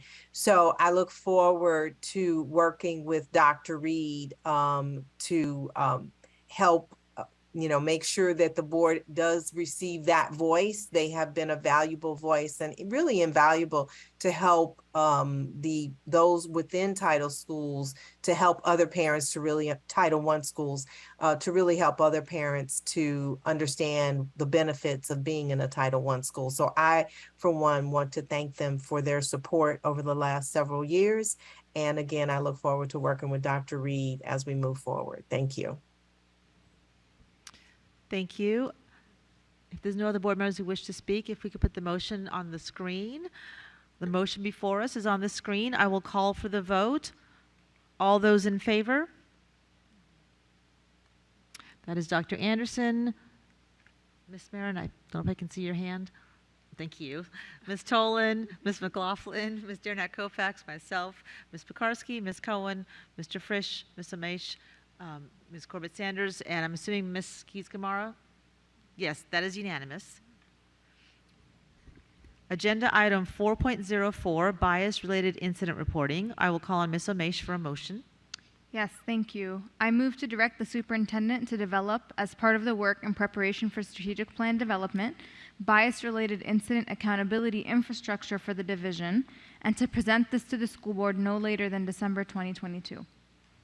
Is there a second? Second. Dr. Anderson. Ms. Amesh, would you like to speak to your motion? Yeah, thank you so much. And I want to also thank staff and everybody who's been a part of this process over many, many weeks and months, and colleagues who've been supportive along the way. I think it's especially timely that we talk about the importance of this work. And I know Michelle had just shared with us, of course, the importance of student voice and equity being something we live, not just that we preach. And then, of course, in light of the innovation with the step we took forward today with the Chief Experience and Engagement Officer, this is an additional opportunity for us in looking ahead at how we structure the foundation of where we're headed with the strategic plan, as we reflect on the past few years and looking at topics that have come up. For example, when we've had work sessions around the trust policy and the importance of things that our students experience, like outing of immigration status, or students who've had their religious garb removed, or students who are made fun of for their disability, or several incidents of the N-word being used in football games, and on, swastikas, things that happen on the school level, and wanting to ensure that there's recourse and accountability around that, right? So when we think of the student experience and their ability to access instruction, our students can't thrive without the caring culture that we try to cultivate, which requires thinking not only on the micro level, but on the macro level, on the systems level. And so the hope here is that in hearing the concerns of our community and recognizing that we have plenty of folks who don't report because of fear, because they don't feel that they trust something will be done about it. And so we have an opportunity here in looking at some of the best practices of what's been happening across the country and what has been coined as bias-related incident work that allows us to centrally track, investigate, monitor, and ultimately we can determine which path forward we want to take in doing that. But various divisions across the country have taken the lead in doing this in comparable size, LA Unified, New York City Public Schools, et cetera. And I know I've had these conversations with many of you all before. But this really, the intention behind this motion is to get the ball rolling on staff side to come back with their best thinking of where this might live within our system. So this can manifest in a lot of different ways. You know, and I have an imagination. Some divisions do it as an equity compliance team that works within their equity team and is deliberately focused on ensuring a fidelity of implementation around our equity commitments. Other divisions do it through their ombudsman's office, where the ombudsman is not just a resource or a reference, but is an investigative tool. And so there are different models, and of course this is an opportunity with Dr. Reed as she builds out her org chart and her team to figure out where best we might be able to fill some gaps in the needs that we see in the community. And so just in terms of timeline for folks who you know, may not have followed this from the beginning, of course this started several years ago now with initial conversations when Dr. Duran was here, and then later with Armando Perry, who was our ombudsman, of course, and Lisa Williams, who was our chief equity officer. We had discussed the possibility to do it as forum in 2020. As you all know, a few things happened, and we held, you know, we put a lot of forums on hold.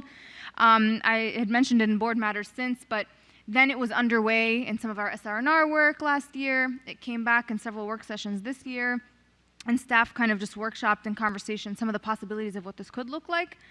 And then was presented as an SR&R follow-on, which was pulled and added as new business for discussion today so that we have the opportunity to have more collaboration with Dr. Reed specifically as she comes on to commit to this work. So in wanting to send a strong message as well, that we know Dr.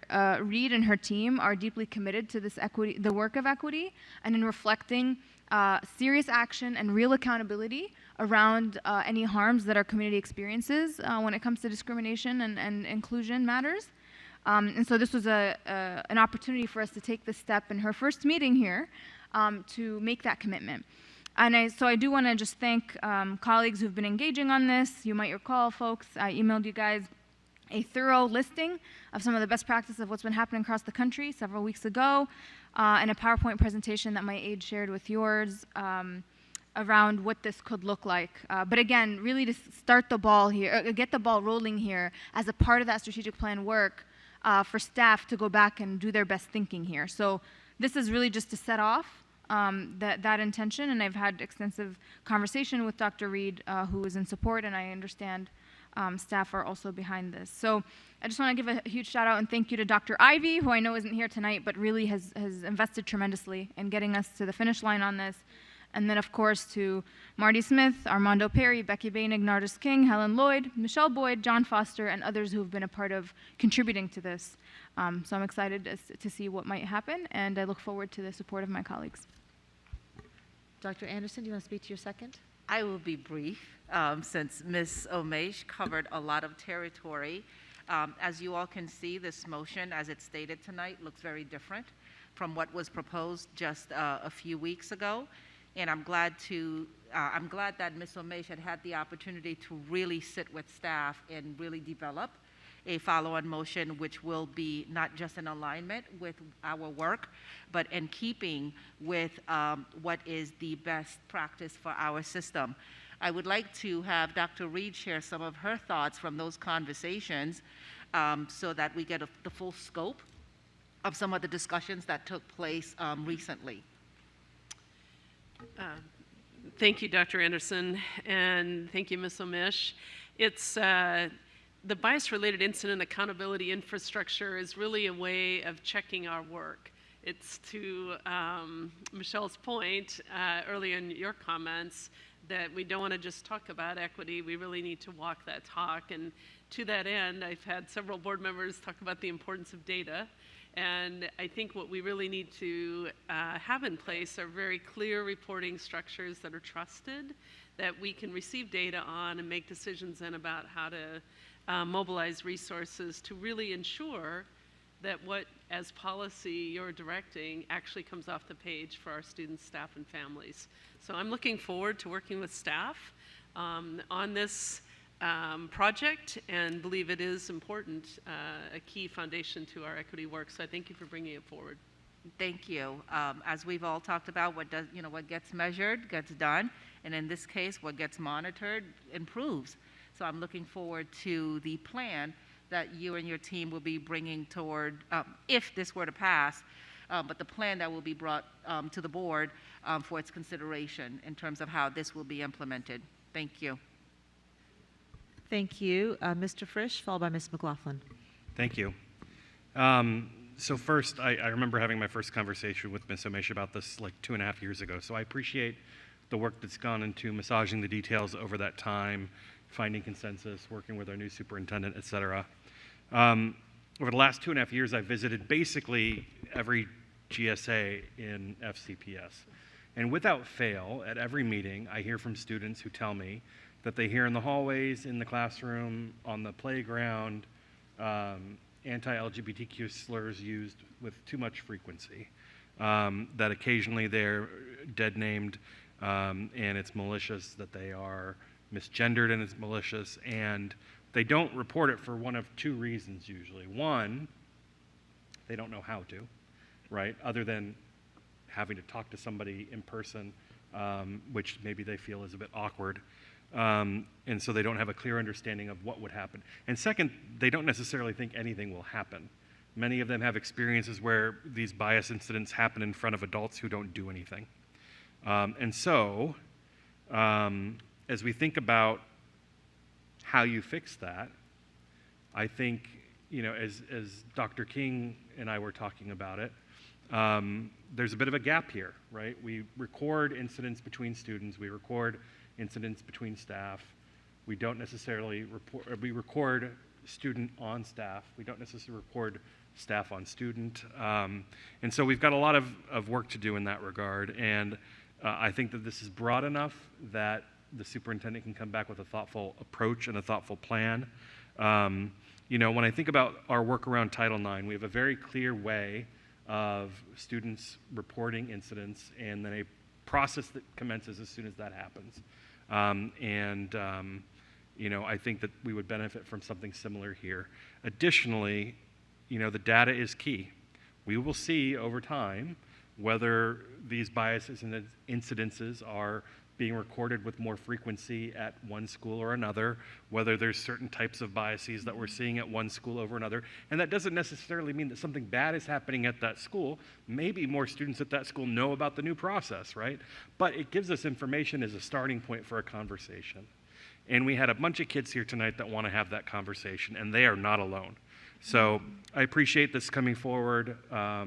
And I know that we will have a spirited and detailed conversation once the due diligence has been done. So thank you. Thank you, Ms. McLaughlin. Thank you. I think anything that we can do as a board and a school division to reduce, eradicate bias, hate, mistreatment is critical. So I appreciate Ms. Omish's persistence in trying to develop the language and the motion for the board to then support this movement going forward. I do have a question, and Dr. Reed, I don't expect you to maybe answer it because of how new you are to the system, but we might have Mr. Smith who might be able to answer it.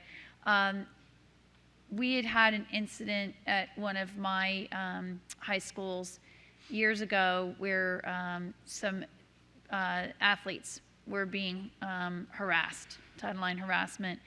And one of the questions that was brought up was why wasn't it recorded when some staff became aware of it? in what I believe is called the Bullying Harassment Management System, BHMS. So as I remember, and Mr. Frisch, you captured this, the BHMS was student on student. And so, going forward, obviously, lessons learned, continuous improvement. We said, there are going to be times where we may have adults bullying or harassing students, and we've got to be able to capture that in some way. So when I look at what Ms. Omish is putting before us this evening, number one, it's always important to me to hear from our superintendent if there are any concerns about how we're directing you. And I did not hear any concerns. But I do think it's going to be important, and maybe it can't be answered tonight, but I think that the board would benefit from sort of a tutorial of what is the BHMS and how will this complement, be additive. Maybe the new system is going to help improve both. But I do think that we'll need to have a little clarity, because obviously for our community, bullying and harassing can still be very much captured when it's a bias-related incident. I will also say that I think we're going to want to make sure that there is robust conversation, because my concern is real victims of bias might find that this could also be overshadowed by students who just decide to false report because for any number of reasons. And so I don't want to create an environment where the flip side, kids are afraid that they're suddenly being, labeled or accused, and suddenly our principals and our staff in the buildings are, oh my gosh, we can't even keep up, because we are talking about kids, and we are talking about that while many will do the right thing, some may not. And I think that we just have to be prepared for all of that. And so I do want to also say to our student representative, since this is her first meeting, Michelle, it's lovely to hear your passion and commitment. It couldn't be more critical that we have you here at the dais with us to make sure that we create the most welcoming environment possible for our students. So again, I'm supportive of it, Dr. Reed, but I do think we need to look at how those are interconnected. And Mr. Smith, thank you for confirming that I was actually talking about a system that I remembered. Yeah, so we fondly call it the BIM system, and it is a system that our administrators use.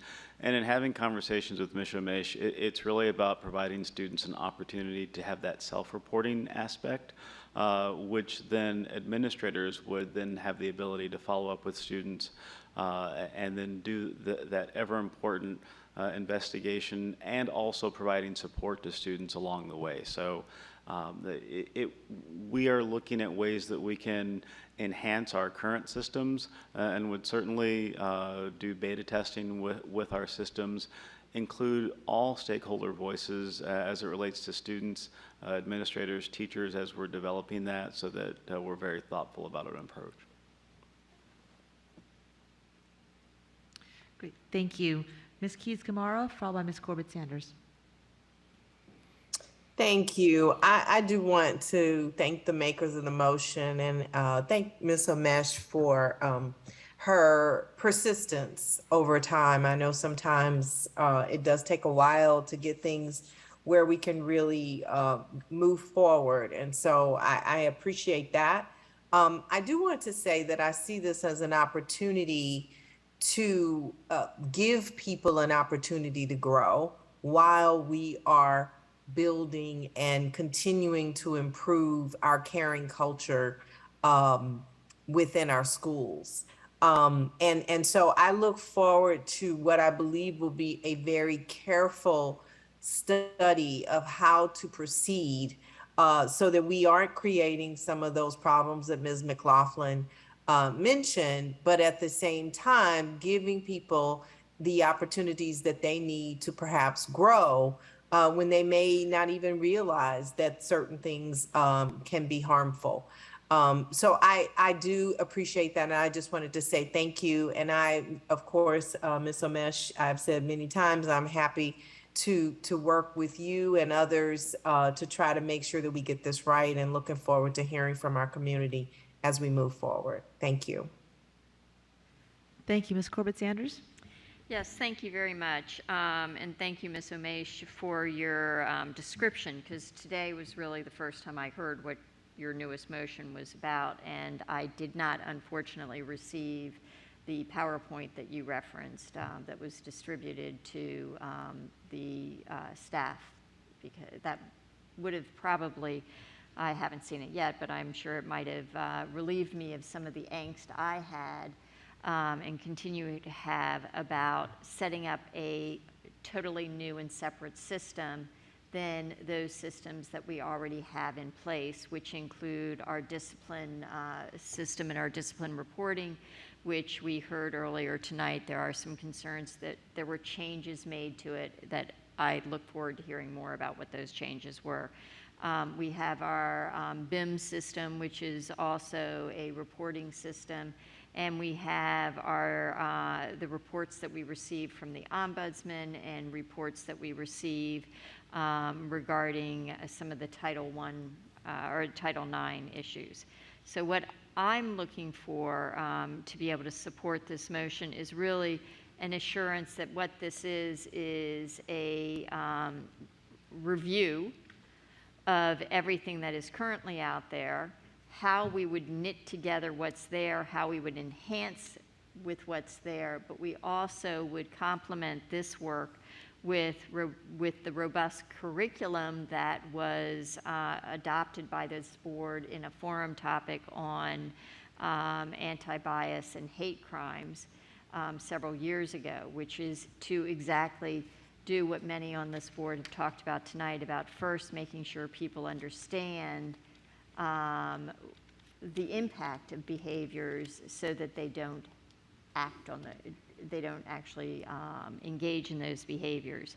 The second piece is that I would like to understand as part of, because I hear the term infrastructure, and I want to see how we flesh that out to truly talk about infrastructure, that you have the curriculum to start with, then you have the reporting system, and how it interplays with the restorative justice piece.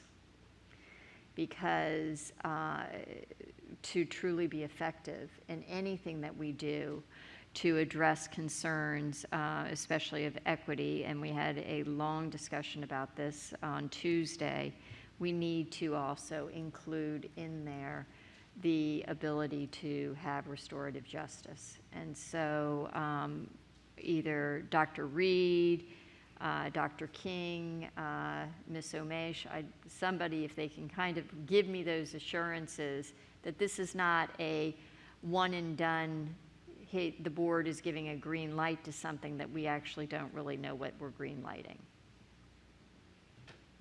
Dr. Reed?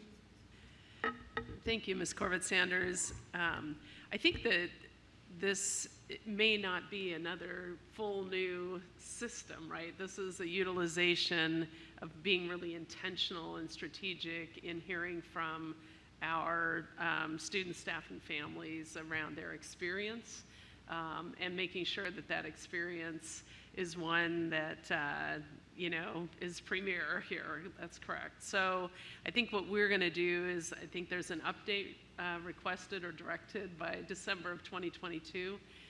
It would be my intent to make sure the board is kept apprised of the progress of this work.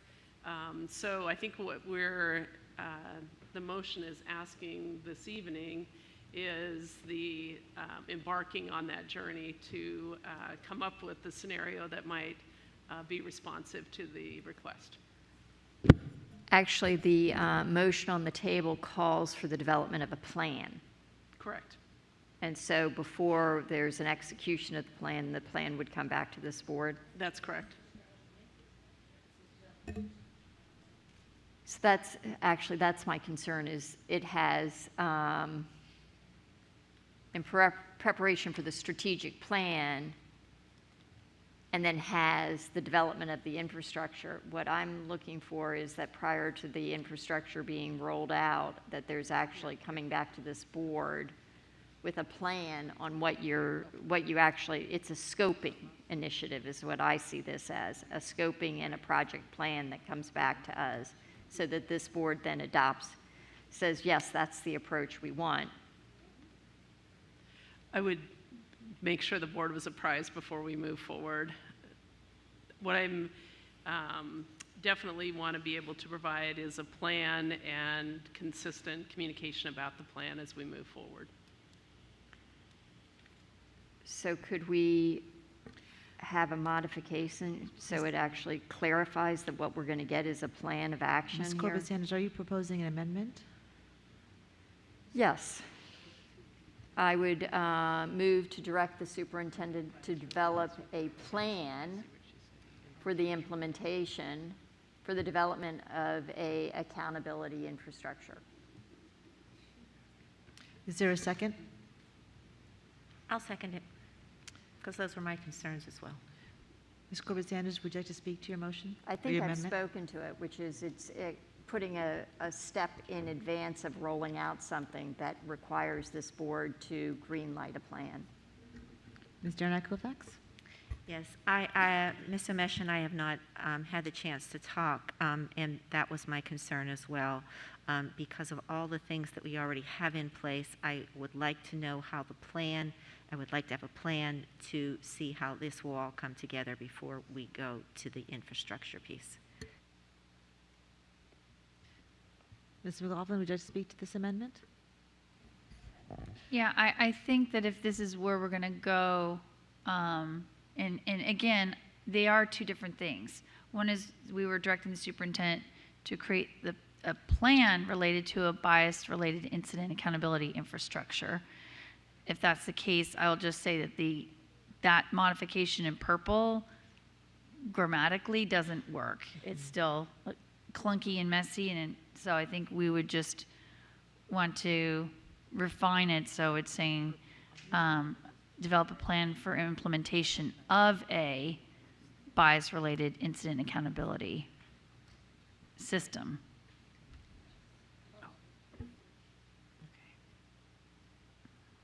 Or even just keep it to bias-related accountability infrastructure, because it's basically a plan.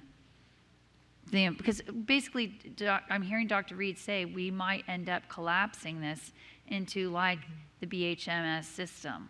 You know, we're going to just, so I think everybody's in alignment that we want to enhance, refine, and put this in here. But so yes, Ms. Corbett-Sanders, I don't know if you want to take that, but I think we have to put the bias-related incident accountability near implementation. Okay, so Madam Clerk, can we? Just without objection? Yeah, without objection. May we edit this as read, develop a plan for implementation of a, without objection? I have something to say about that.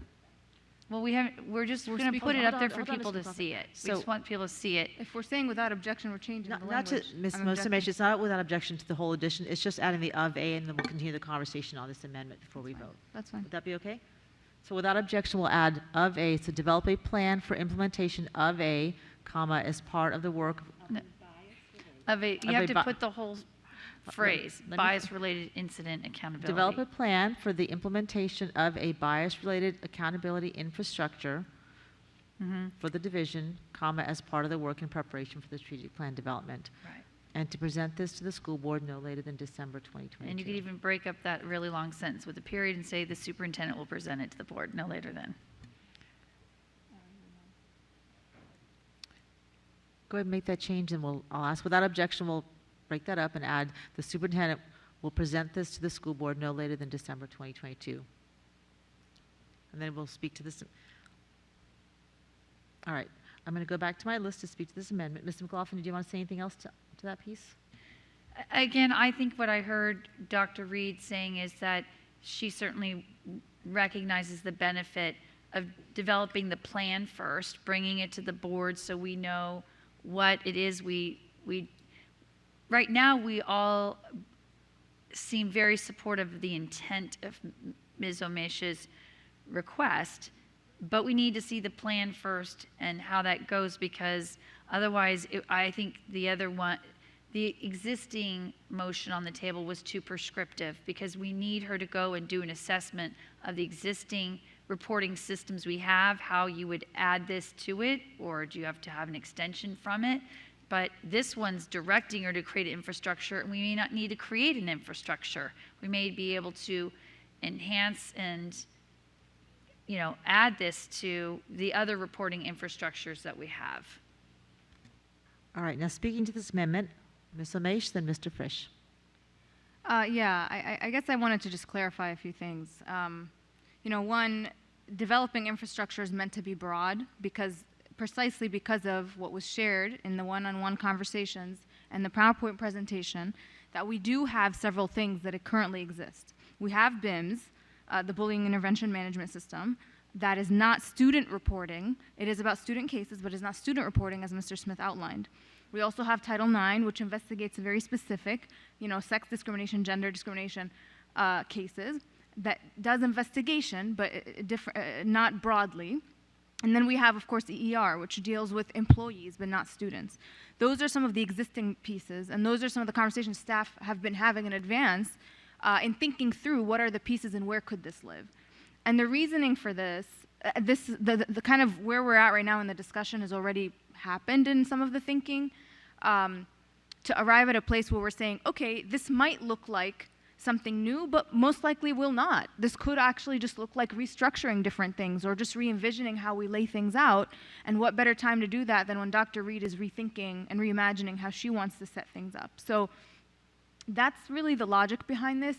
A plan would be to see a project from start to finish. That's a different objective. This is trying to think structurally, how do we address something that is currently a gap? If this language makes people comfortable, I'm not going to object, I'm not going to fight it, but I want to be very clear here that we're not trying to just see something, you know, 2022, 2023 and accomplish a plan and be done. The idea here is, again, to rethink structurally, what infrastructure do we need to put in place to bridge these gaps that currently exist and eliminate silos in the work that we've been doing and that we've always intended to do. So I think I just wanted to clarify that piece, and that's been part of these efforts that have really, I mean, the opportunity to have these conversations was, you know, over 3 weeks ago in sharing this. But I understand we're having that now. I just want to be very clear that a lot of this has been thoughtful and well thought out and planned, and staff have seen these, you know, the BIMS piece was not brought up for the first time today. So anyways, again, I won't object to this if this is what it's going to take to pass, but I think we already have a majority of folks who are on board. Dr. Reed, did you want to respond to that? I would like to add on to that. So thank you, Ms. Omesh. I think one of the key topics about this that Ms. Omesh and I talked about is that it's not an incident reporting infrastructure, it's an incident accountability infrastructure. And that's a really different approach. And I know the board has a high interest in making sure we're accountable for our intent and the outcomes, the actual, not just the intent of our policy, but the outcome and the impact of our policy. So I think that's a really key important piece to think about accountability and not just reporting. So I appreciate the strength of this potential. So thank you. Mr. Frisch, did you want to speak to this amendment? Yes. I'm going to oppose the amendment because as I've sat and listened to the conversation at the dais, I heard Ms. Omesh describe the amendment, and it matches with the research that her office sent around to all of us. I heard Dr. Reed talk about how she interprets this work, and all of it had to do with looking at what we've got, thinking through what we need, developing a plan, and bringing it back to this board. That's all I need. I don't need an amendment that does the same thing, because the motion already accomplishes that on its own. You know, I don't recognize the benefit of these changes because we're not getting anything different. If anything, they're more prescriptive than the motion was in the first place. I actually think that if you look at the original draft of this motion weeks and weeks ago, that tremendous progress has been made to give the superintendent the flexibility to develop a plan and bring it back to this board, which she said no less than 3 times when asked about it by different colleagues at the dais. This amendment is unnecessary. Could it pass? Absolutely. Will it change anything about the intent or implementation of the motion? Not at all.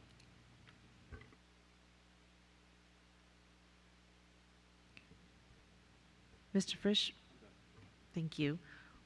We did these changes without objection, so I'm assuming you're talking about your objection to potentially this amendment. I'm sorry, what? I was speaking about the amendment. Okay, but just want to make sure. Thank you. All right. I don't have anybody else on my list to speak to this amendment. Is there any? Karen Corbett? Okay. So Ms. Corbett Sanders, followed by Dr. Anderson. The reason I suggested this amendment is because what we vote on is the only thing that the public sees. Nowhere in the previous motion did we actually say that we were going to come back with a plan, and that based on that plan that this board would move forward with the actual system. And for us to make reference to materials that were not published, were not on board docs, were not, actually I never saw them, then what this does is as Mr. Frisch has mentioned, is it encapsulates exactly what we all have now a common vision of. And so I would urge that because this board is committed to both transparency and accountability, that these minor changes to a motion captures exactly what Ms. Omesh and Dr. Reed have said is the intent. So I would urge my colleagues to support this motion as it is currently written. Thank you, Dr. Anderson. Yes, I just kind of want to echo a little bit what Mr. Frisch has said. If you look at the original amendment, it says as part of the preparation of the strategic plan to have that be presented by December. Dr. Reed had a good understanding of what Ms. Omesh's intentions were, and I think we are, and I appreciate us wanting to be meticulous with our words, I really do, but I think we kind of missed the mark on this a little bit because the understanding was there, and I am not sure if I see the added benefit to this language. It could be just how you're looking at it, because as I'm looking at the original language, it's already part of a plan to be presented. So it's not go forth and conquer, it's create a plan and share with the board in December. So I'm just feeling a little bit disheartened in terms of how this took a turn. Thank you. Seeing no other board members who wish to speak to this. Excuse me, Madam Chair. Well, no, the lights stay on. So if you don't mind turning your lights off after you speak, that'll help me know who's turned the lights back on. That'd be helpful. This is just to the amendment.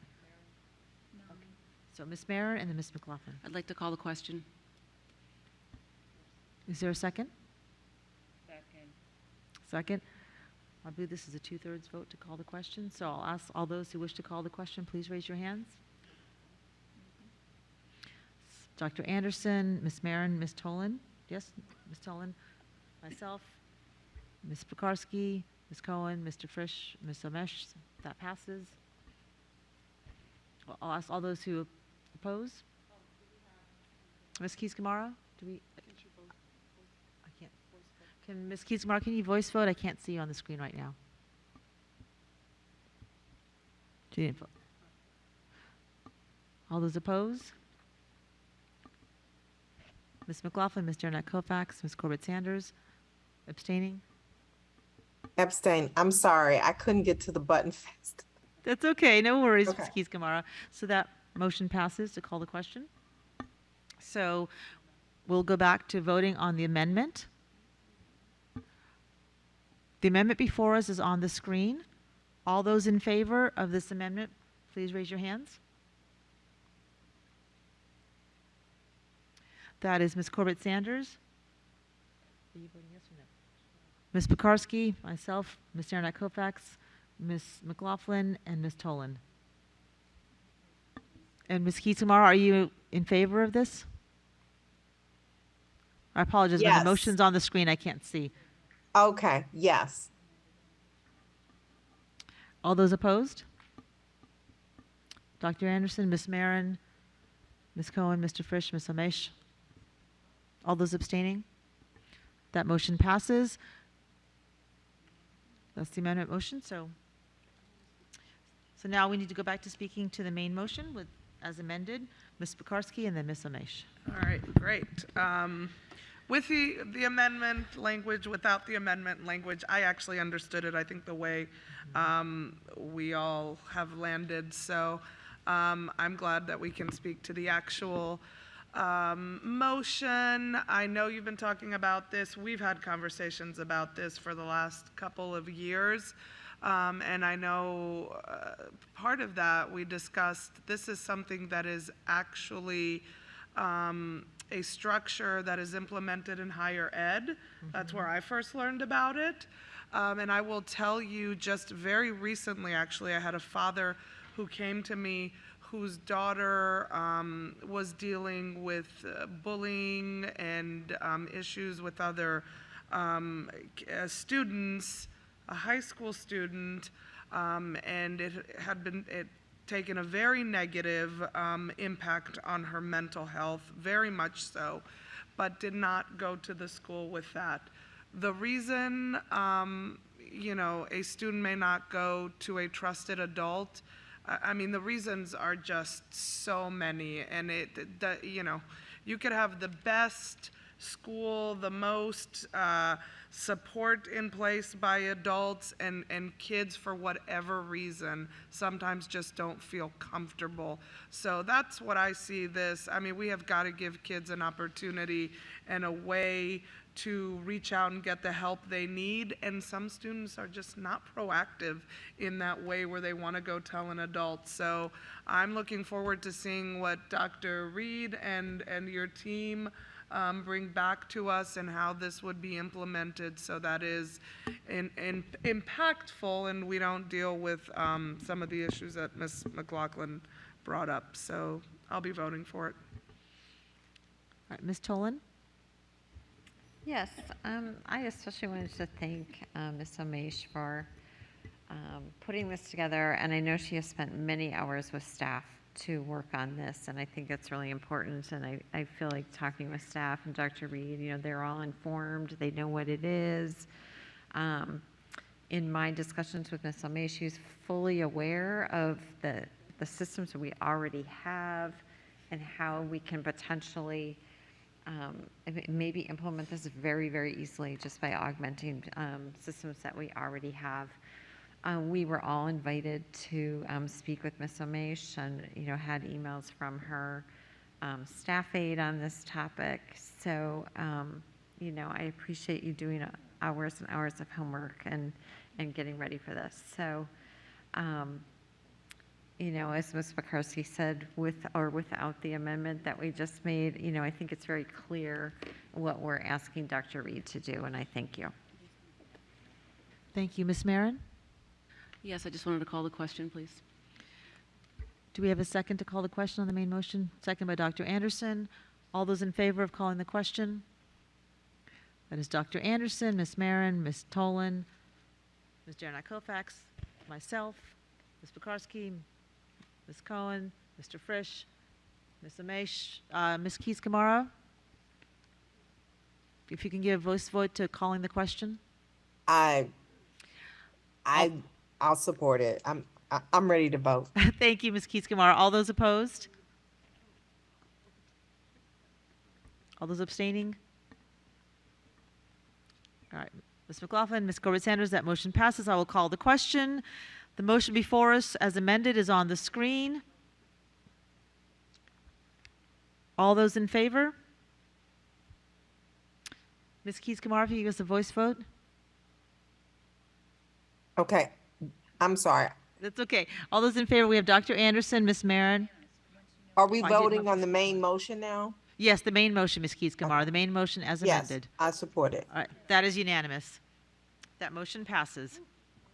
Whew. I will pass the gavel to Ms. Derenak Kofax for the consent agenda and action item and new business. Our adopted rules of parliamentary procedure, Robert's Rules, provide for a consent agenda listing several items for approval of the board by a single motion. Many items listed have gone through board review and documentation that has been provided to all board members and the public in advance. Items may be removed from the consent agenda at the request of any board member prior to the meeting. The consent agenda items are listed on the screen. Is there any objection to approving the consent agenda? I have a question, Madam Vice Chair. Yes. Yes, Ms. Marin. Can someone please provide why the appointments to the School Board Citizen Advisory Committees was postponed?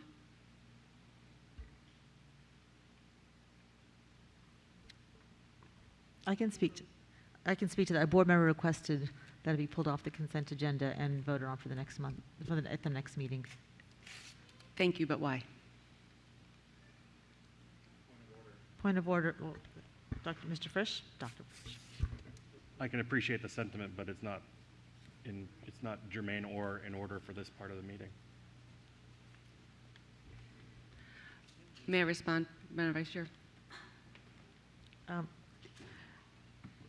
It is a point of order that the board member may pull anything off a consent agenda and give a follow-on action such as hearing at the next meeting without having to explain why.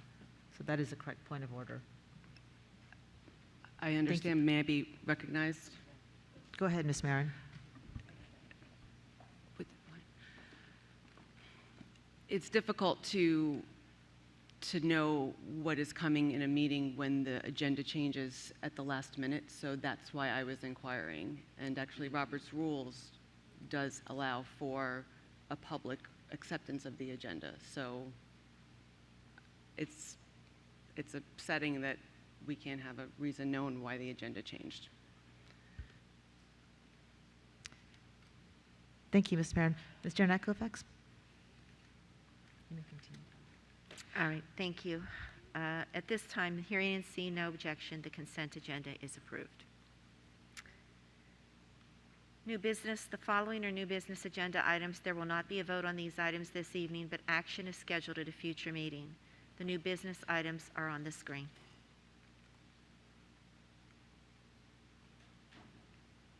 Great, thank you. Agenda item 7, board committee reports. I will call on Ms. Derenak Kofax first for an audit committee update, then Ms. Cohen for a governance committee report, Ms. Keys-Gamarra for a CPDC update, and Mr. Frisch for public engagement committee report. Ms. Derenak Kofax? Thank you, Madam Chair. The final audit committee the final meeting of the audit committee was on June 22nd, where the Office of the Auditor General provided a status of the FY22 internal audit engagements and the status of the internal inquiries. In addition, 2 business process audits related to 1, the Department of Human Resources, and 2, Bucknell Elementary School were presented.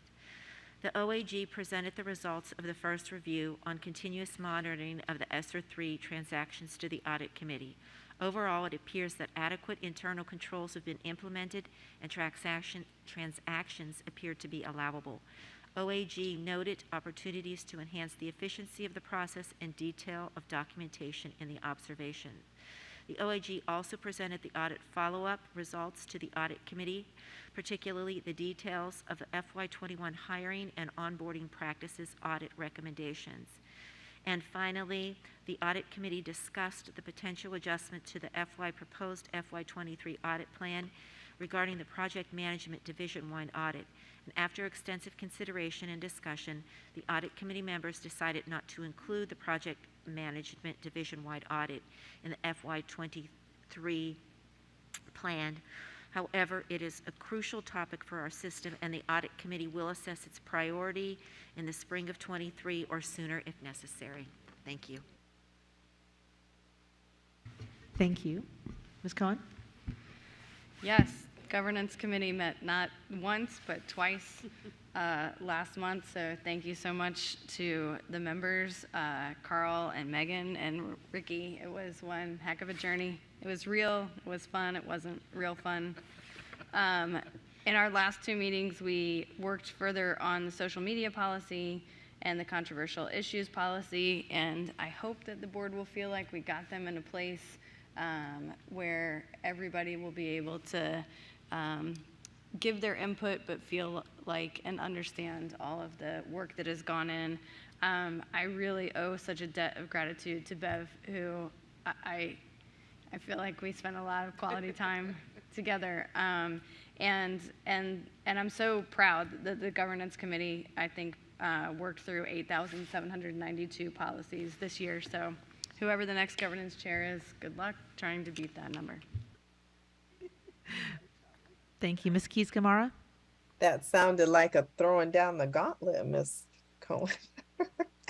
All right, with respect to the Comprehensive Planning and Development Committee, we had our last meeting on June 23rd, and this is a summary of the work that we have done this year. First, we have been approached by the Planning Commission regarding our community outreach process and working with them. So the FCPS facility staff presented a first draft to us at our last meeting of the capital improvement projects community outreach process. This draft will now be circulated amongst board members. And once we get feedback, then we will provide a courtesy copy to the Planning Commission.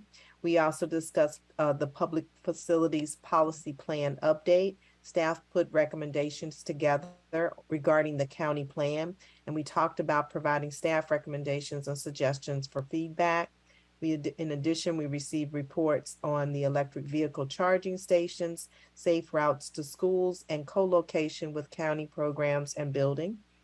The Fairfax County review of the facility needs in Reston Town Center. We also have been working to improve the CPDC charge, and a draft of that will be circulated with the board as well. I'd like to thank all the committee members and staff that worked diligently, as well as FPAC, as we collaborated to address this work. Thank you. Thank you, Ms. Keys-Gamarra. Mr. Frisch? I feel like I've been giving basically the same update for a year, but drum roll, please. The Public Engagement Committee has finished the monumental task given to it by the school board 2 years ago of assessing our citizen advisory committees, how they are constituted, how members are onboarded, how charges are decided, how work is conducted throughout the year, how final reports are prepared, presented, and responded to, and more.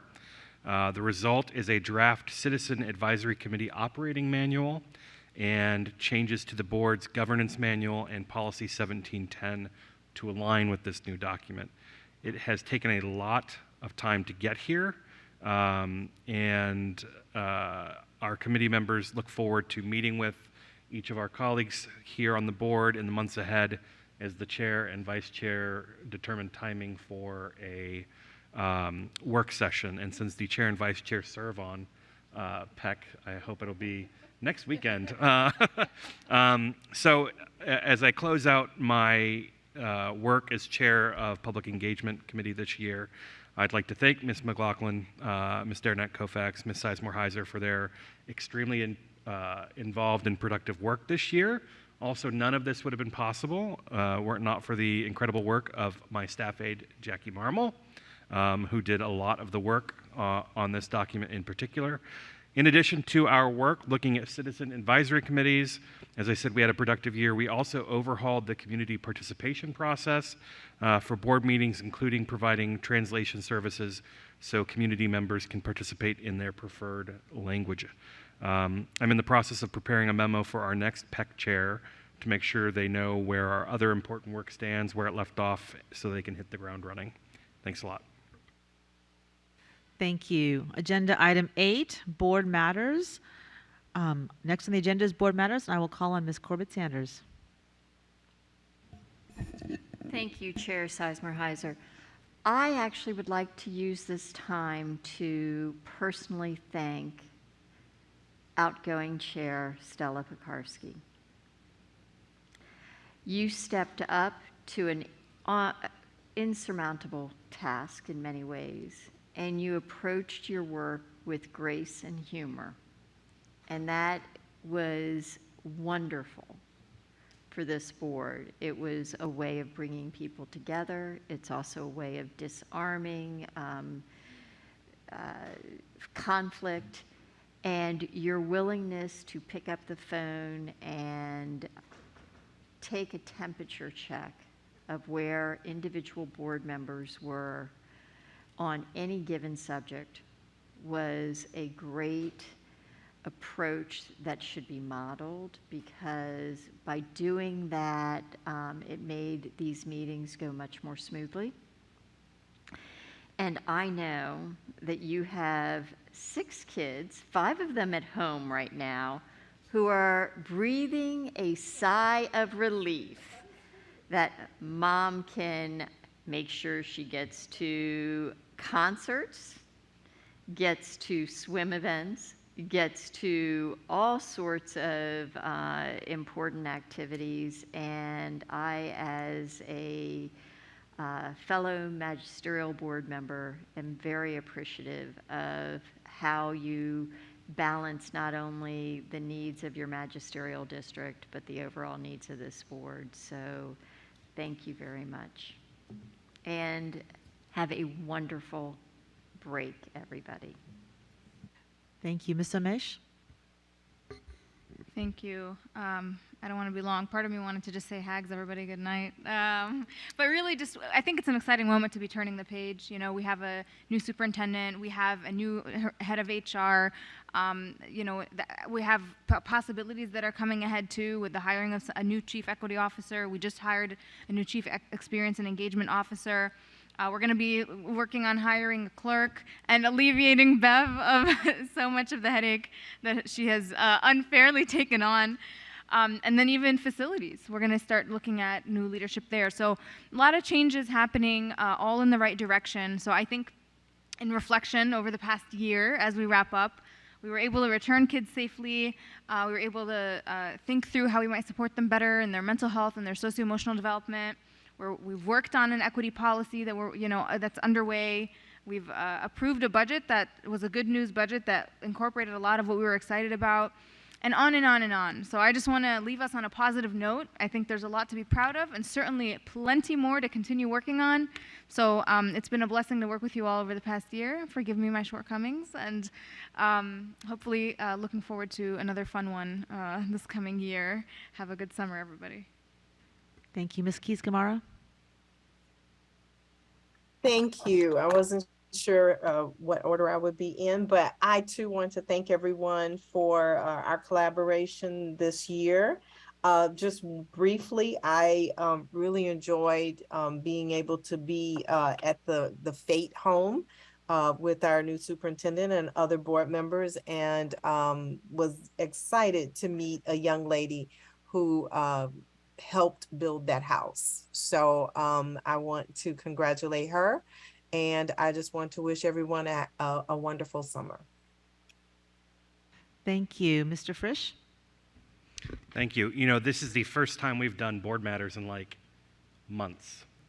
And in past meetings, I had prepared, or I should say my staff aide, Ms. Marmol, had prepared wonderful Ms. Tolan-style remarks about all the amazing things happening across Providence District. But those things are now, there are lots of things still happening, but those things are all weeks old now. But I will say that one of the central features was all of the great schools I've been visiting. And I'm going to distill it down to one visit and tell you about it. It's a cautionary tale. I visited Frost Middle School, and I should have known when Principal Harris said, "Would you like your own helmet?" For those of you that don't know, the school is under renovation, and offering me a hat is a tempt. You know, like they usually don't fit. I have a giant head, and it fit So we were off, and I got to see all the great construction work that's being done, and then he said, would you like to go on the roof? And I can't say no to that, so he led me to the boiler room, and up a ladder we went. Suddenly we emerged onto the roof, and everything became sepia toned. It was like an episode of Starsky and Hutch. We were chasing somebody or something, and we were now on the roof. I climbed up 2 more ladders across another roof to the front, and now we were looking out over the school. And I have to tell you, nothing beats being applauded for being on the roof by a bunch of middle school kids. So that was fun. Long story short, our principals get very excited about these projects, and with good reason. They put a lot of effort into it on their own, in addition to the work they already do. So very much appreciated that and other visits, along with all of the wonderful athletic accomplishments and arts accomplishments in Providence District this year. Went to half a dozen graduations, and I have enjoyed meeting with our new superintendent to talk about my priorities and the needs of Providence District schools, and look forward to taking her to some of those in the near future once kids are back in the buildings. And I would be remiss if I missed yet another opportunity. We had several already this evening that I just completely blew by, to thank Ms. Pekarsky, our outgoing chair, for her tireless work on behalf of the board. When I first joined the board, I thought maybe one day I'd like to be chair. That is not something I would ever aspire to again, to ever think, because I don't have and maybe it's because you have a number of children, the skills that go into mediating those many personalities. I can do one-on-one, but that's a lot of work, and I know all of our past chairs know that as well, and it's something that I think Ms. Sizemore-Heiser will get to know very, very soon, although she knows a bit of it. So I appreciate your friendship. I appreciate the work that you've done this year and the things that have been accomplished. It's hard to look back because it feels like it's been 20 years, but I hope when you do have time to rest, you do reflect on all that's been done this year. Thank you. Ms. Cohen?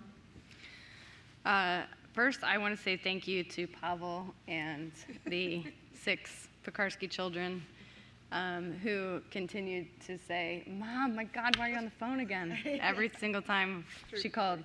And the bird and the dogs and the zoo at the Pekarsky house. So Pekarskys, thank you for sharing your wonderful wife and mom, and she's the best.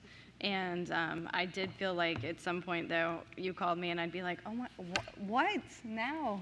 So thank you for putting up with a lot of sassiness, certainly on my part. And it's been a really great ride. So I'm glad that you're getting to pass the crown, but I hope I still get to sit next to you. Rachna. And I just want a couple things. One is this morning I got to go to what I hope is my final principal announcement ever. And really want to welcome Ms. Misha Thyris to Waples Mill. It was a wonderful principal announcement. It was outstanding, and she was so lovely and warm and is very excited to join FCPS. And I think to what Abrar said, it's just such a good reminder, life goes on, and we are a system that has to encounter change and run with it. Oh my gosh, my picture's not even, it's like they just sent the like, come on, stop talking. But it goes on. And I wanted to give a very special shout out to my favorite 31-week, 2-pound kiddo who turned 17 today and is headed to be a senior in high school and on to big, great things. So happy birthday, Finny. Ms. Pekarsky, you get to speak, not last. Yes, I will be very brief as it is late. It has been a long but very rewarding year, and I'm excited that we've had the opportunity this year to finally get in the schools, to see the good work that is happening, to re-engage with families and students and staff. It's been really inspiring in many ways. The kids are inspiring with what they've been through and what they are still dealing with, and yet at the same time they're just moving on with their lives, and they are really having some great successes. So I know that next year is just going to build upon that and be that much better. And I'm excited. I am excited about all the changes and the new opportunities and all the good work that we still will have the opportunity to do. And I'm excited about the break a little bit, I'm not going to lie. So happy summer to everyone. I hope you rest up and you're ready for some good work in September. Ms. McLaughlin?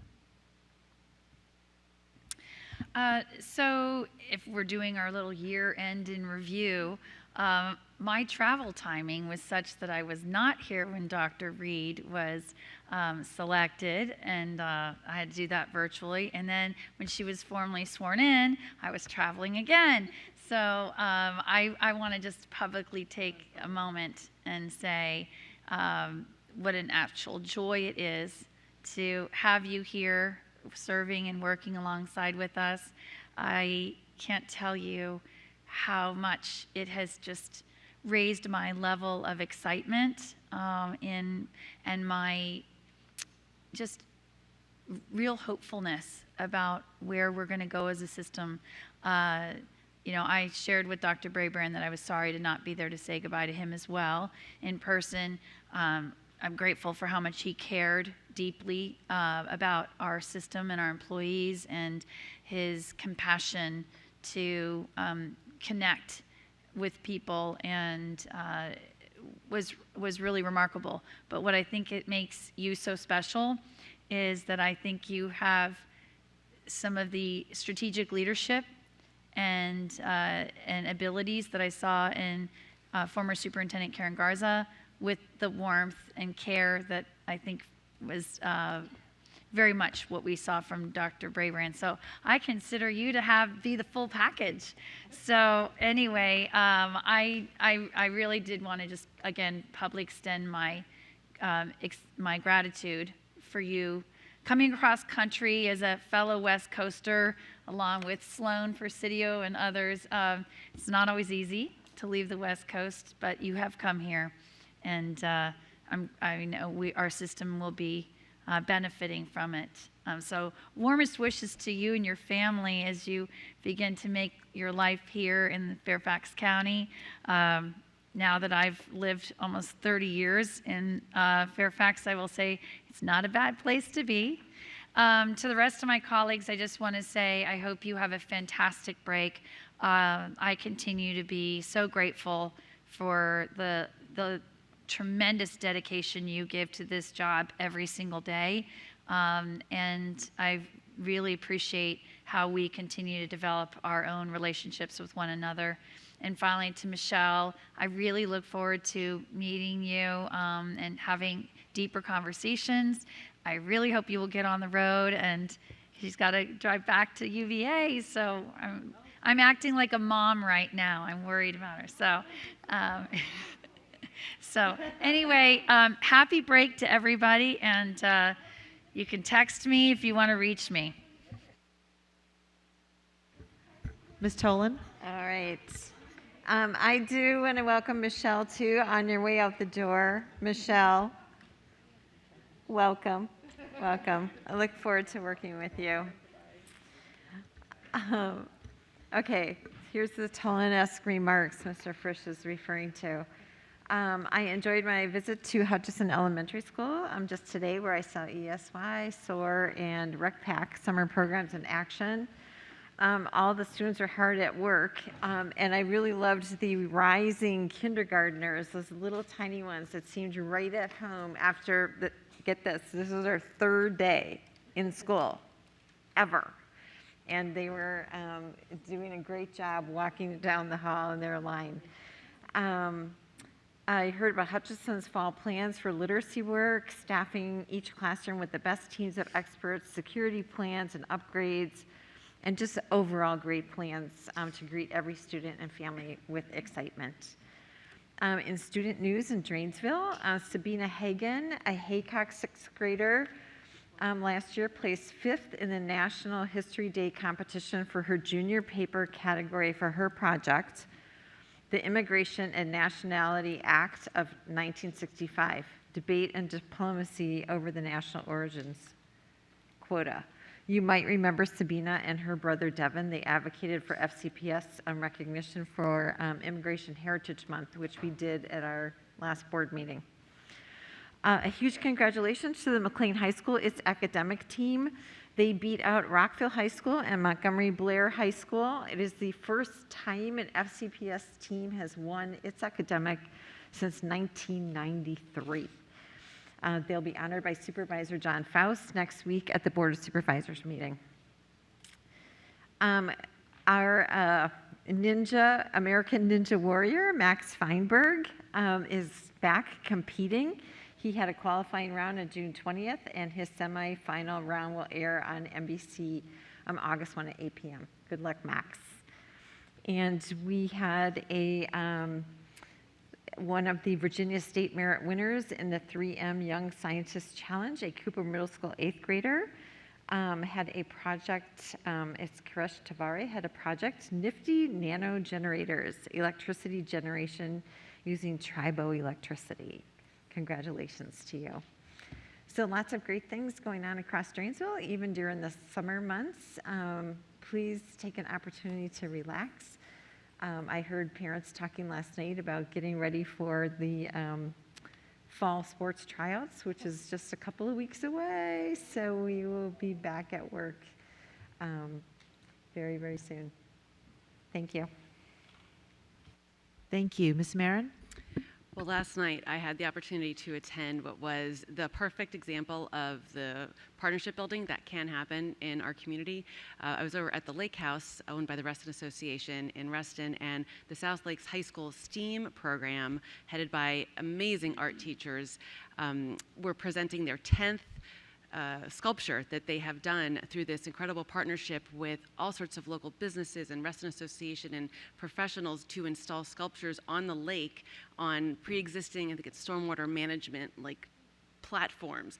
And they had students not only that did this past year, but that came back from the decade that they've been doing this, and just speak to how it was the best thing they ever did in high school, how it transformed their learning. Many of them are in art school or had already graduated. So it was just really fabulous and got me really thinking more about the kinds of partnerships we can do, when it comes to things like swimming right now, with my kids, and seeing, how many of our children know how to swim in our community, and what can we do to keep the learning going over the summer when the books maybe not me as summer learning week, that's great, but I know in my household it's tough to get the kids to pick up the books. So on that note though, my daughter has been enjoying the first session of the IFTA camp, the Institute for the Arts, and we are practicing what it's like to get up and be at school at 7:20 in the morning and get on that bus, and it's been fabulous. Sewing, drawing, other students are doing sculpture, costume design. We got an email from the director saying, don't be alarmed if you see students with really bloody looking faces, because they're practicing their costume, their makeup artistry. So it's really an amazing program, and she's going to do another 2 weeks, and just one of these other programs that benefit our community that not everyone perhaps is aware of, but it's a great deal, and it's amazing enrichment opportunities. And speaking of, back to that summer reading, with my rising 4th and 7th grader, we've been doing the Fairfax County Summer Reading Program, which is totally different than what you might have experienced. They've really revamped it. They've made it really interactive with online things and outside things, and yeah, you could just sit and read your book too. So if you haven't checked it out yet, I do encourage you to do that. And finally, we had a really full week, and our new superintendent shared with us best practices that she has found helpful with governing and the research on board governance. And I've really been reflecting on what it means to do that work. And I'm actually going to be part of the cohort that myself and Elaine Tolan participated in with other school board members around Virginia, talking weekly to check in about what's happening in work. And I've also signed up for professional development with Georgetown University this fall to do financial, learning and leadership. So I really want to hone these skills needed to govern on a board forward to be most effective in this community. So very excited for a little bit of a break and eager to become a middle school parent this fall, I think. Wish me luck. Welcome to the world of middle school parenting. It is all what you think it is. I won't be very long because the hour is late. Ms. Cohen mentioned that she had what she hopes is her final principal announcement, and I am embarking on two. So I do want to spend that time to just say, to extend my gratitude to the two principals that are leaving the Mason District. The very principal of this school, of Luther Jackson, Principal Michael Magliola, who has led the school for 3 years and who will be returning back to some other endeavors out of state.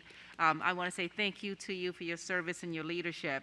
Also, I want to extend my gratitude to Principal Lisa Pilson, who led Annandale Terrace for several years and now has been elevated to the position of Director of Early Childhood Curriculum and Grants Management. While we are sad to see both of you go, and as you march towards your new challenges, I do wish you the very, very best. And the Luther Jackson and Annandale Terrace communities, they're very engaged. We had this week the selection meetings, and the Luther Jackson meeting had nearly 100 parents virtually. And the Annandale parents, we had Arabic, Vietnamese, and Spanish translations all happening at the same time. So they're very engaged, and they're looking forward to, in a few weeks, where we'll have those principal announcements. And I just want to make sure that I remind the Mason District community that I am looking for an APAC representative. If you are interested, please reach out to myself or Ms. Coffey. It's time for us to take a break. Looking forward to it. But parents, a reminder, schools will be reopening very soon, August 22nd. It comes really quickly. So happy summer to all. Thank you. Ms. Jarnack Kovacs? 2 people between us and our break. Let's see, what should I talk about? I'm just going to say thank you all for your hard work. Thank you for allowing me to be vice chair this year, and I look forward to working with you in the late summer when school resumes. Just me. I will just say thank you again to my colleagues. I'm humbled and honored. Thank you to Ms. Pekarsky. I'm looking forward to a much better year next year because things are going to keep improving. Welcome, Dr. Reed, to your first meeting. And one plug for Westfield High School Summer Theater. High School Musical is this weekend and next weekend. Go see it. A bunch of hardworking kids. Have a great night. This meeting is adjourned.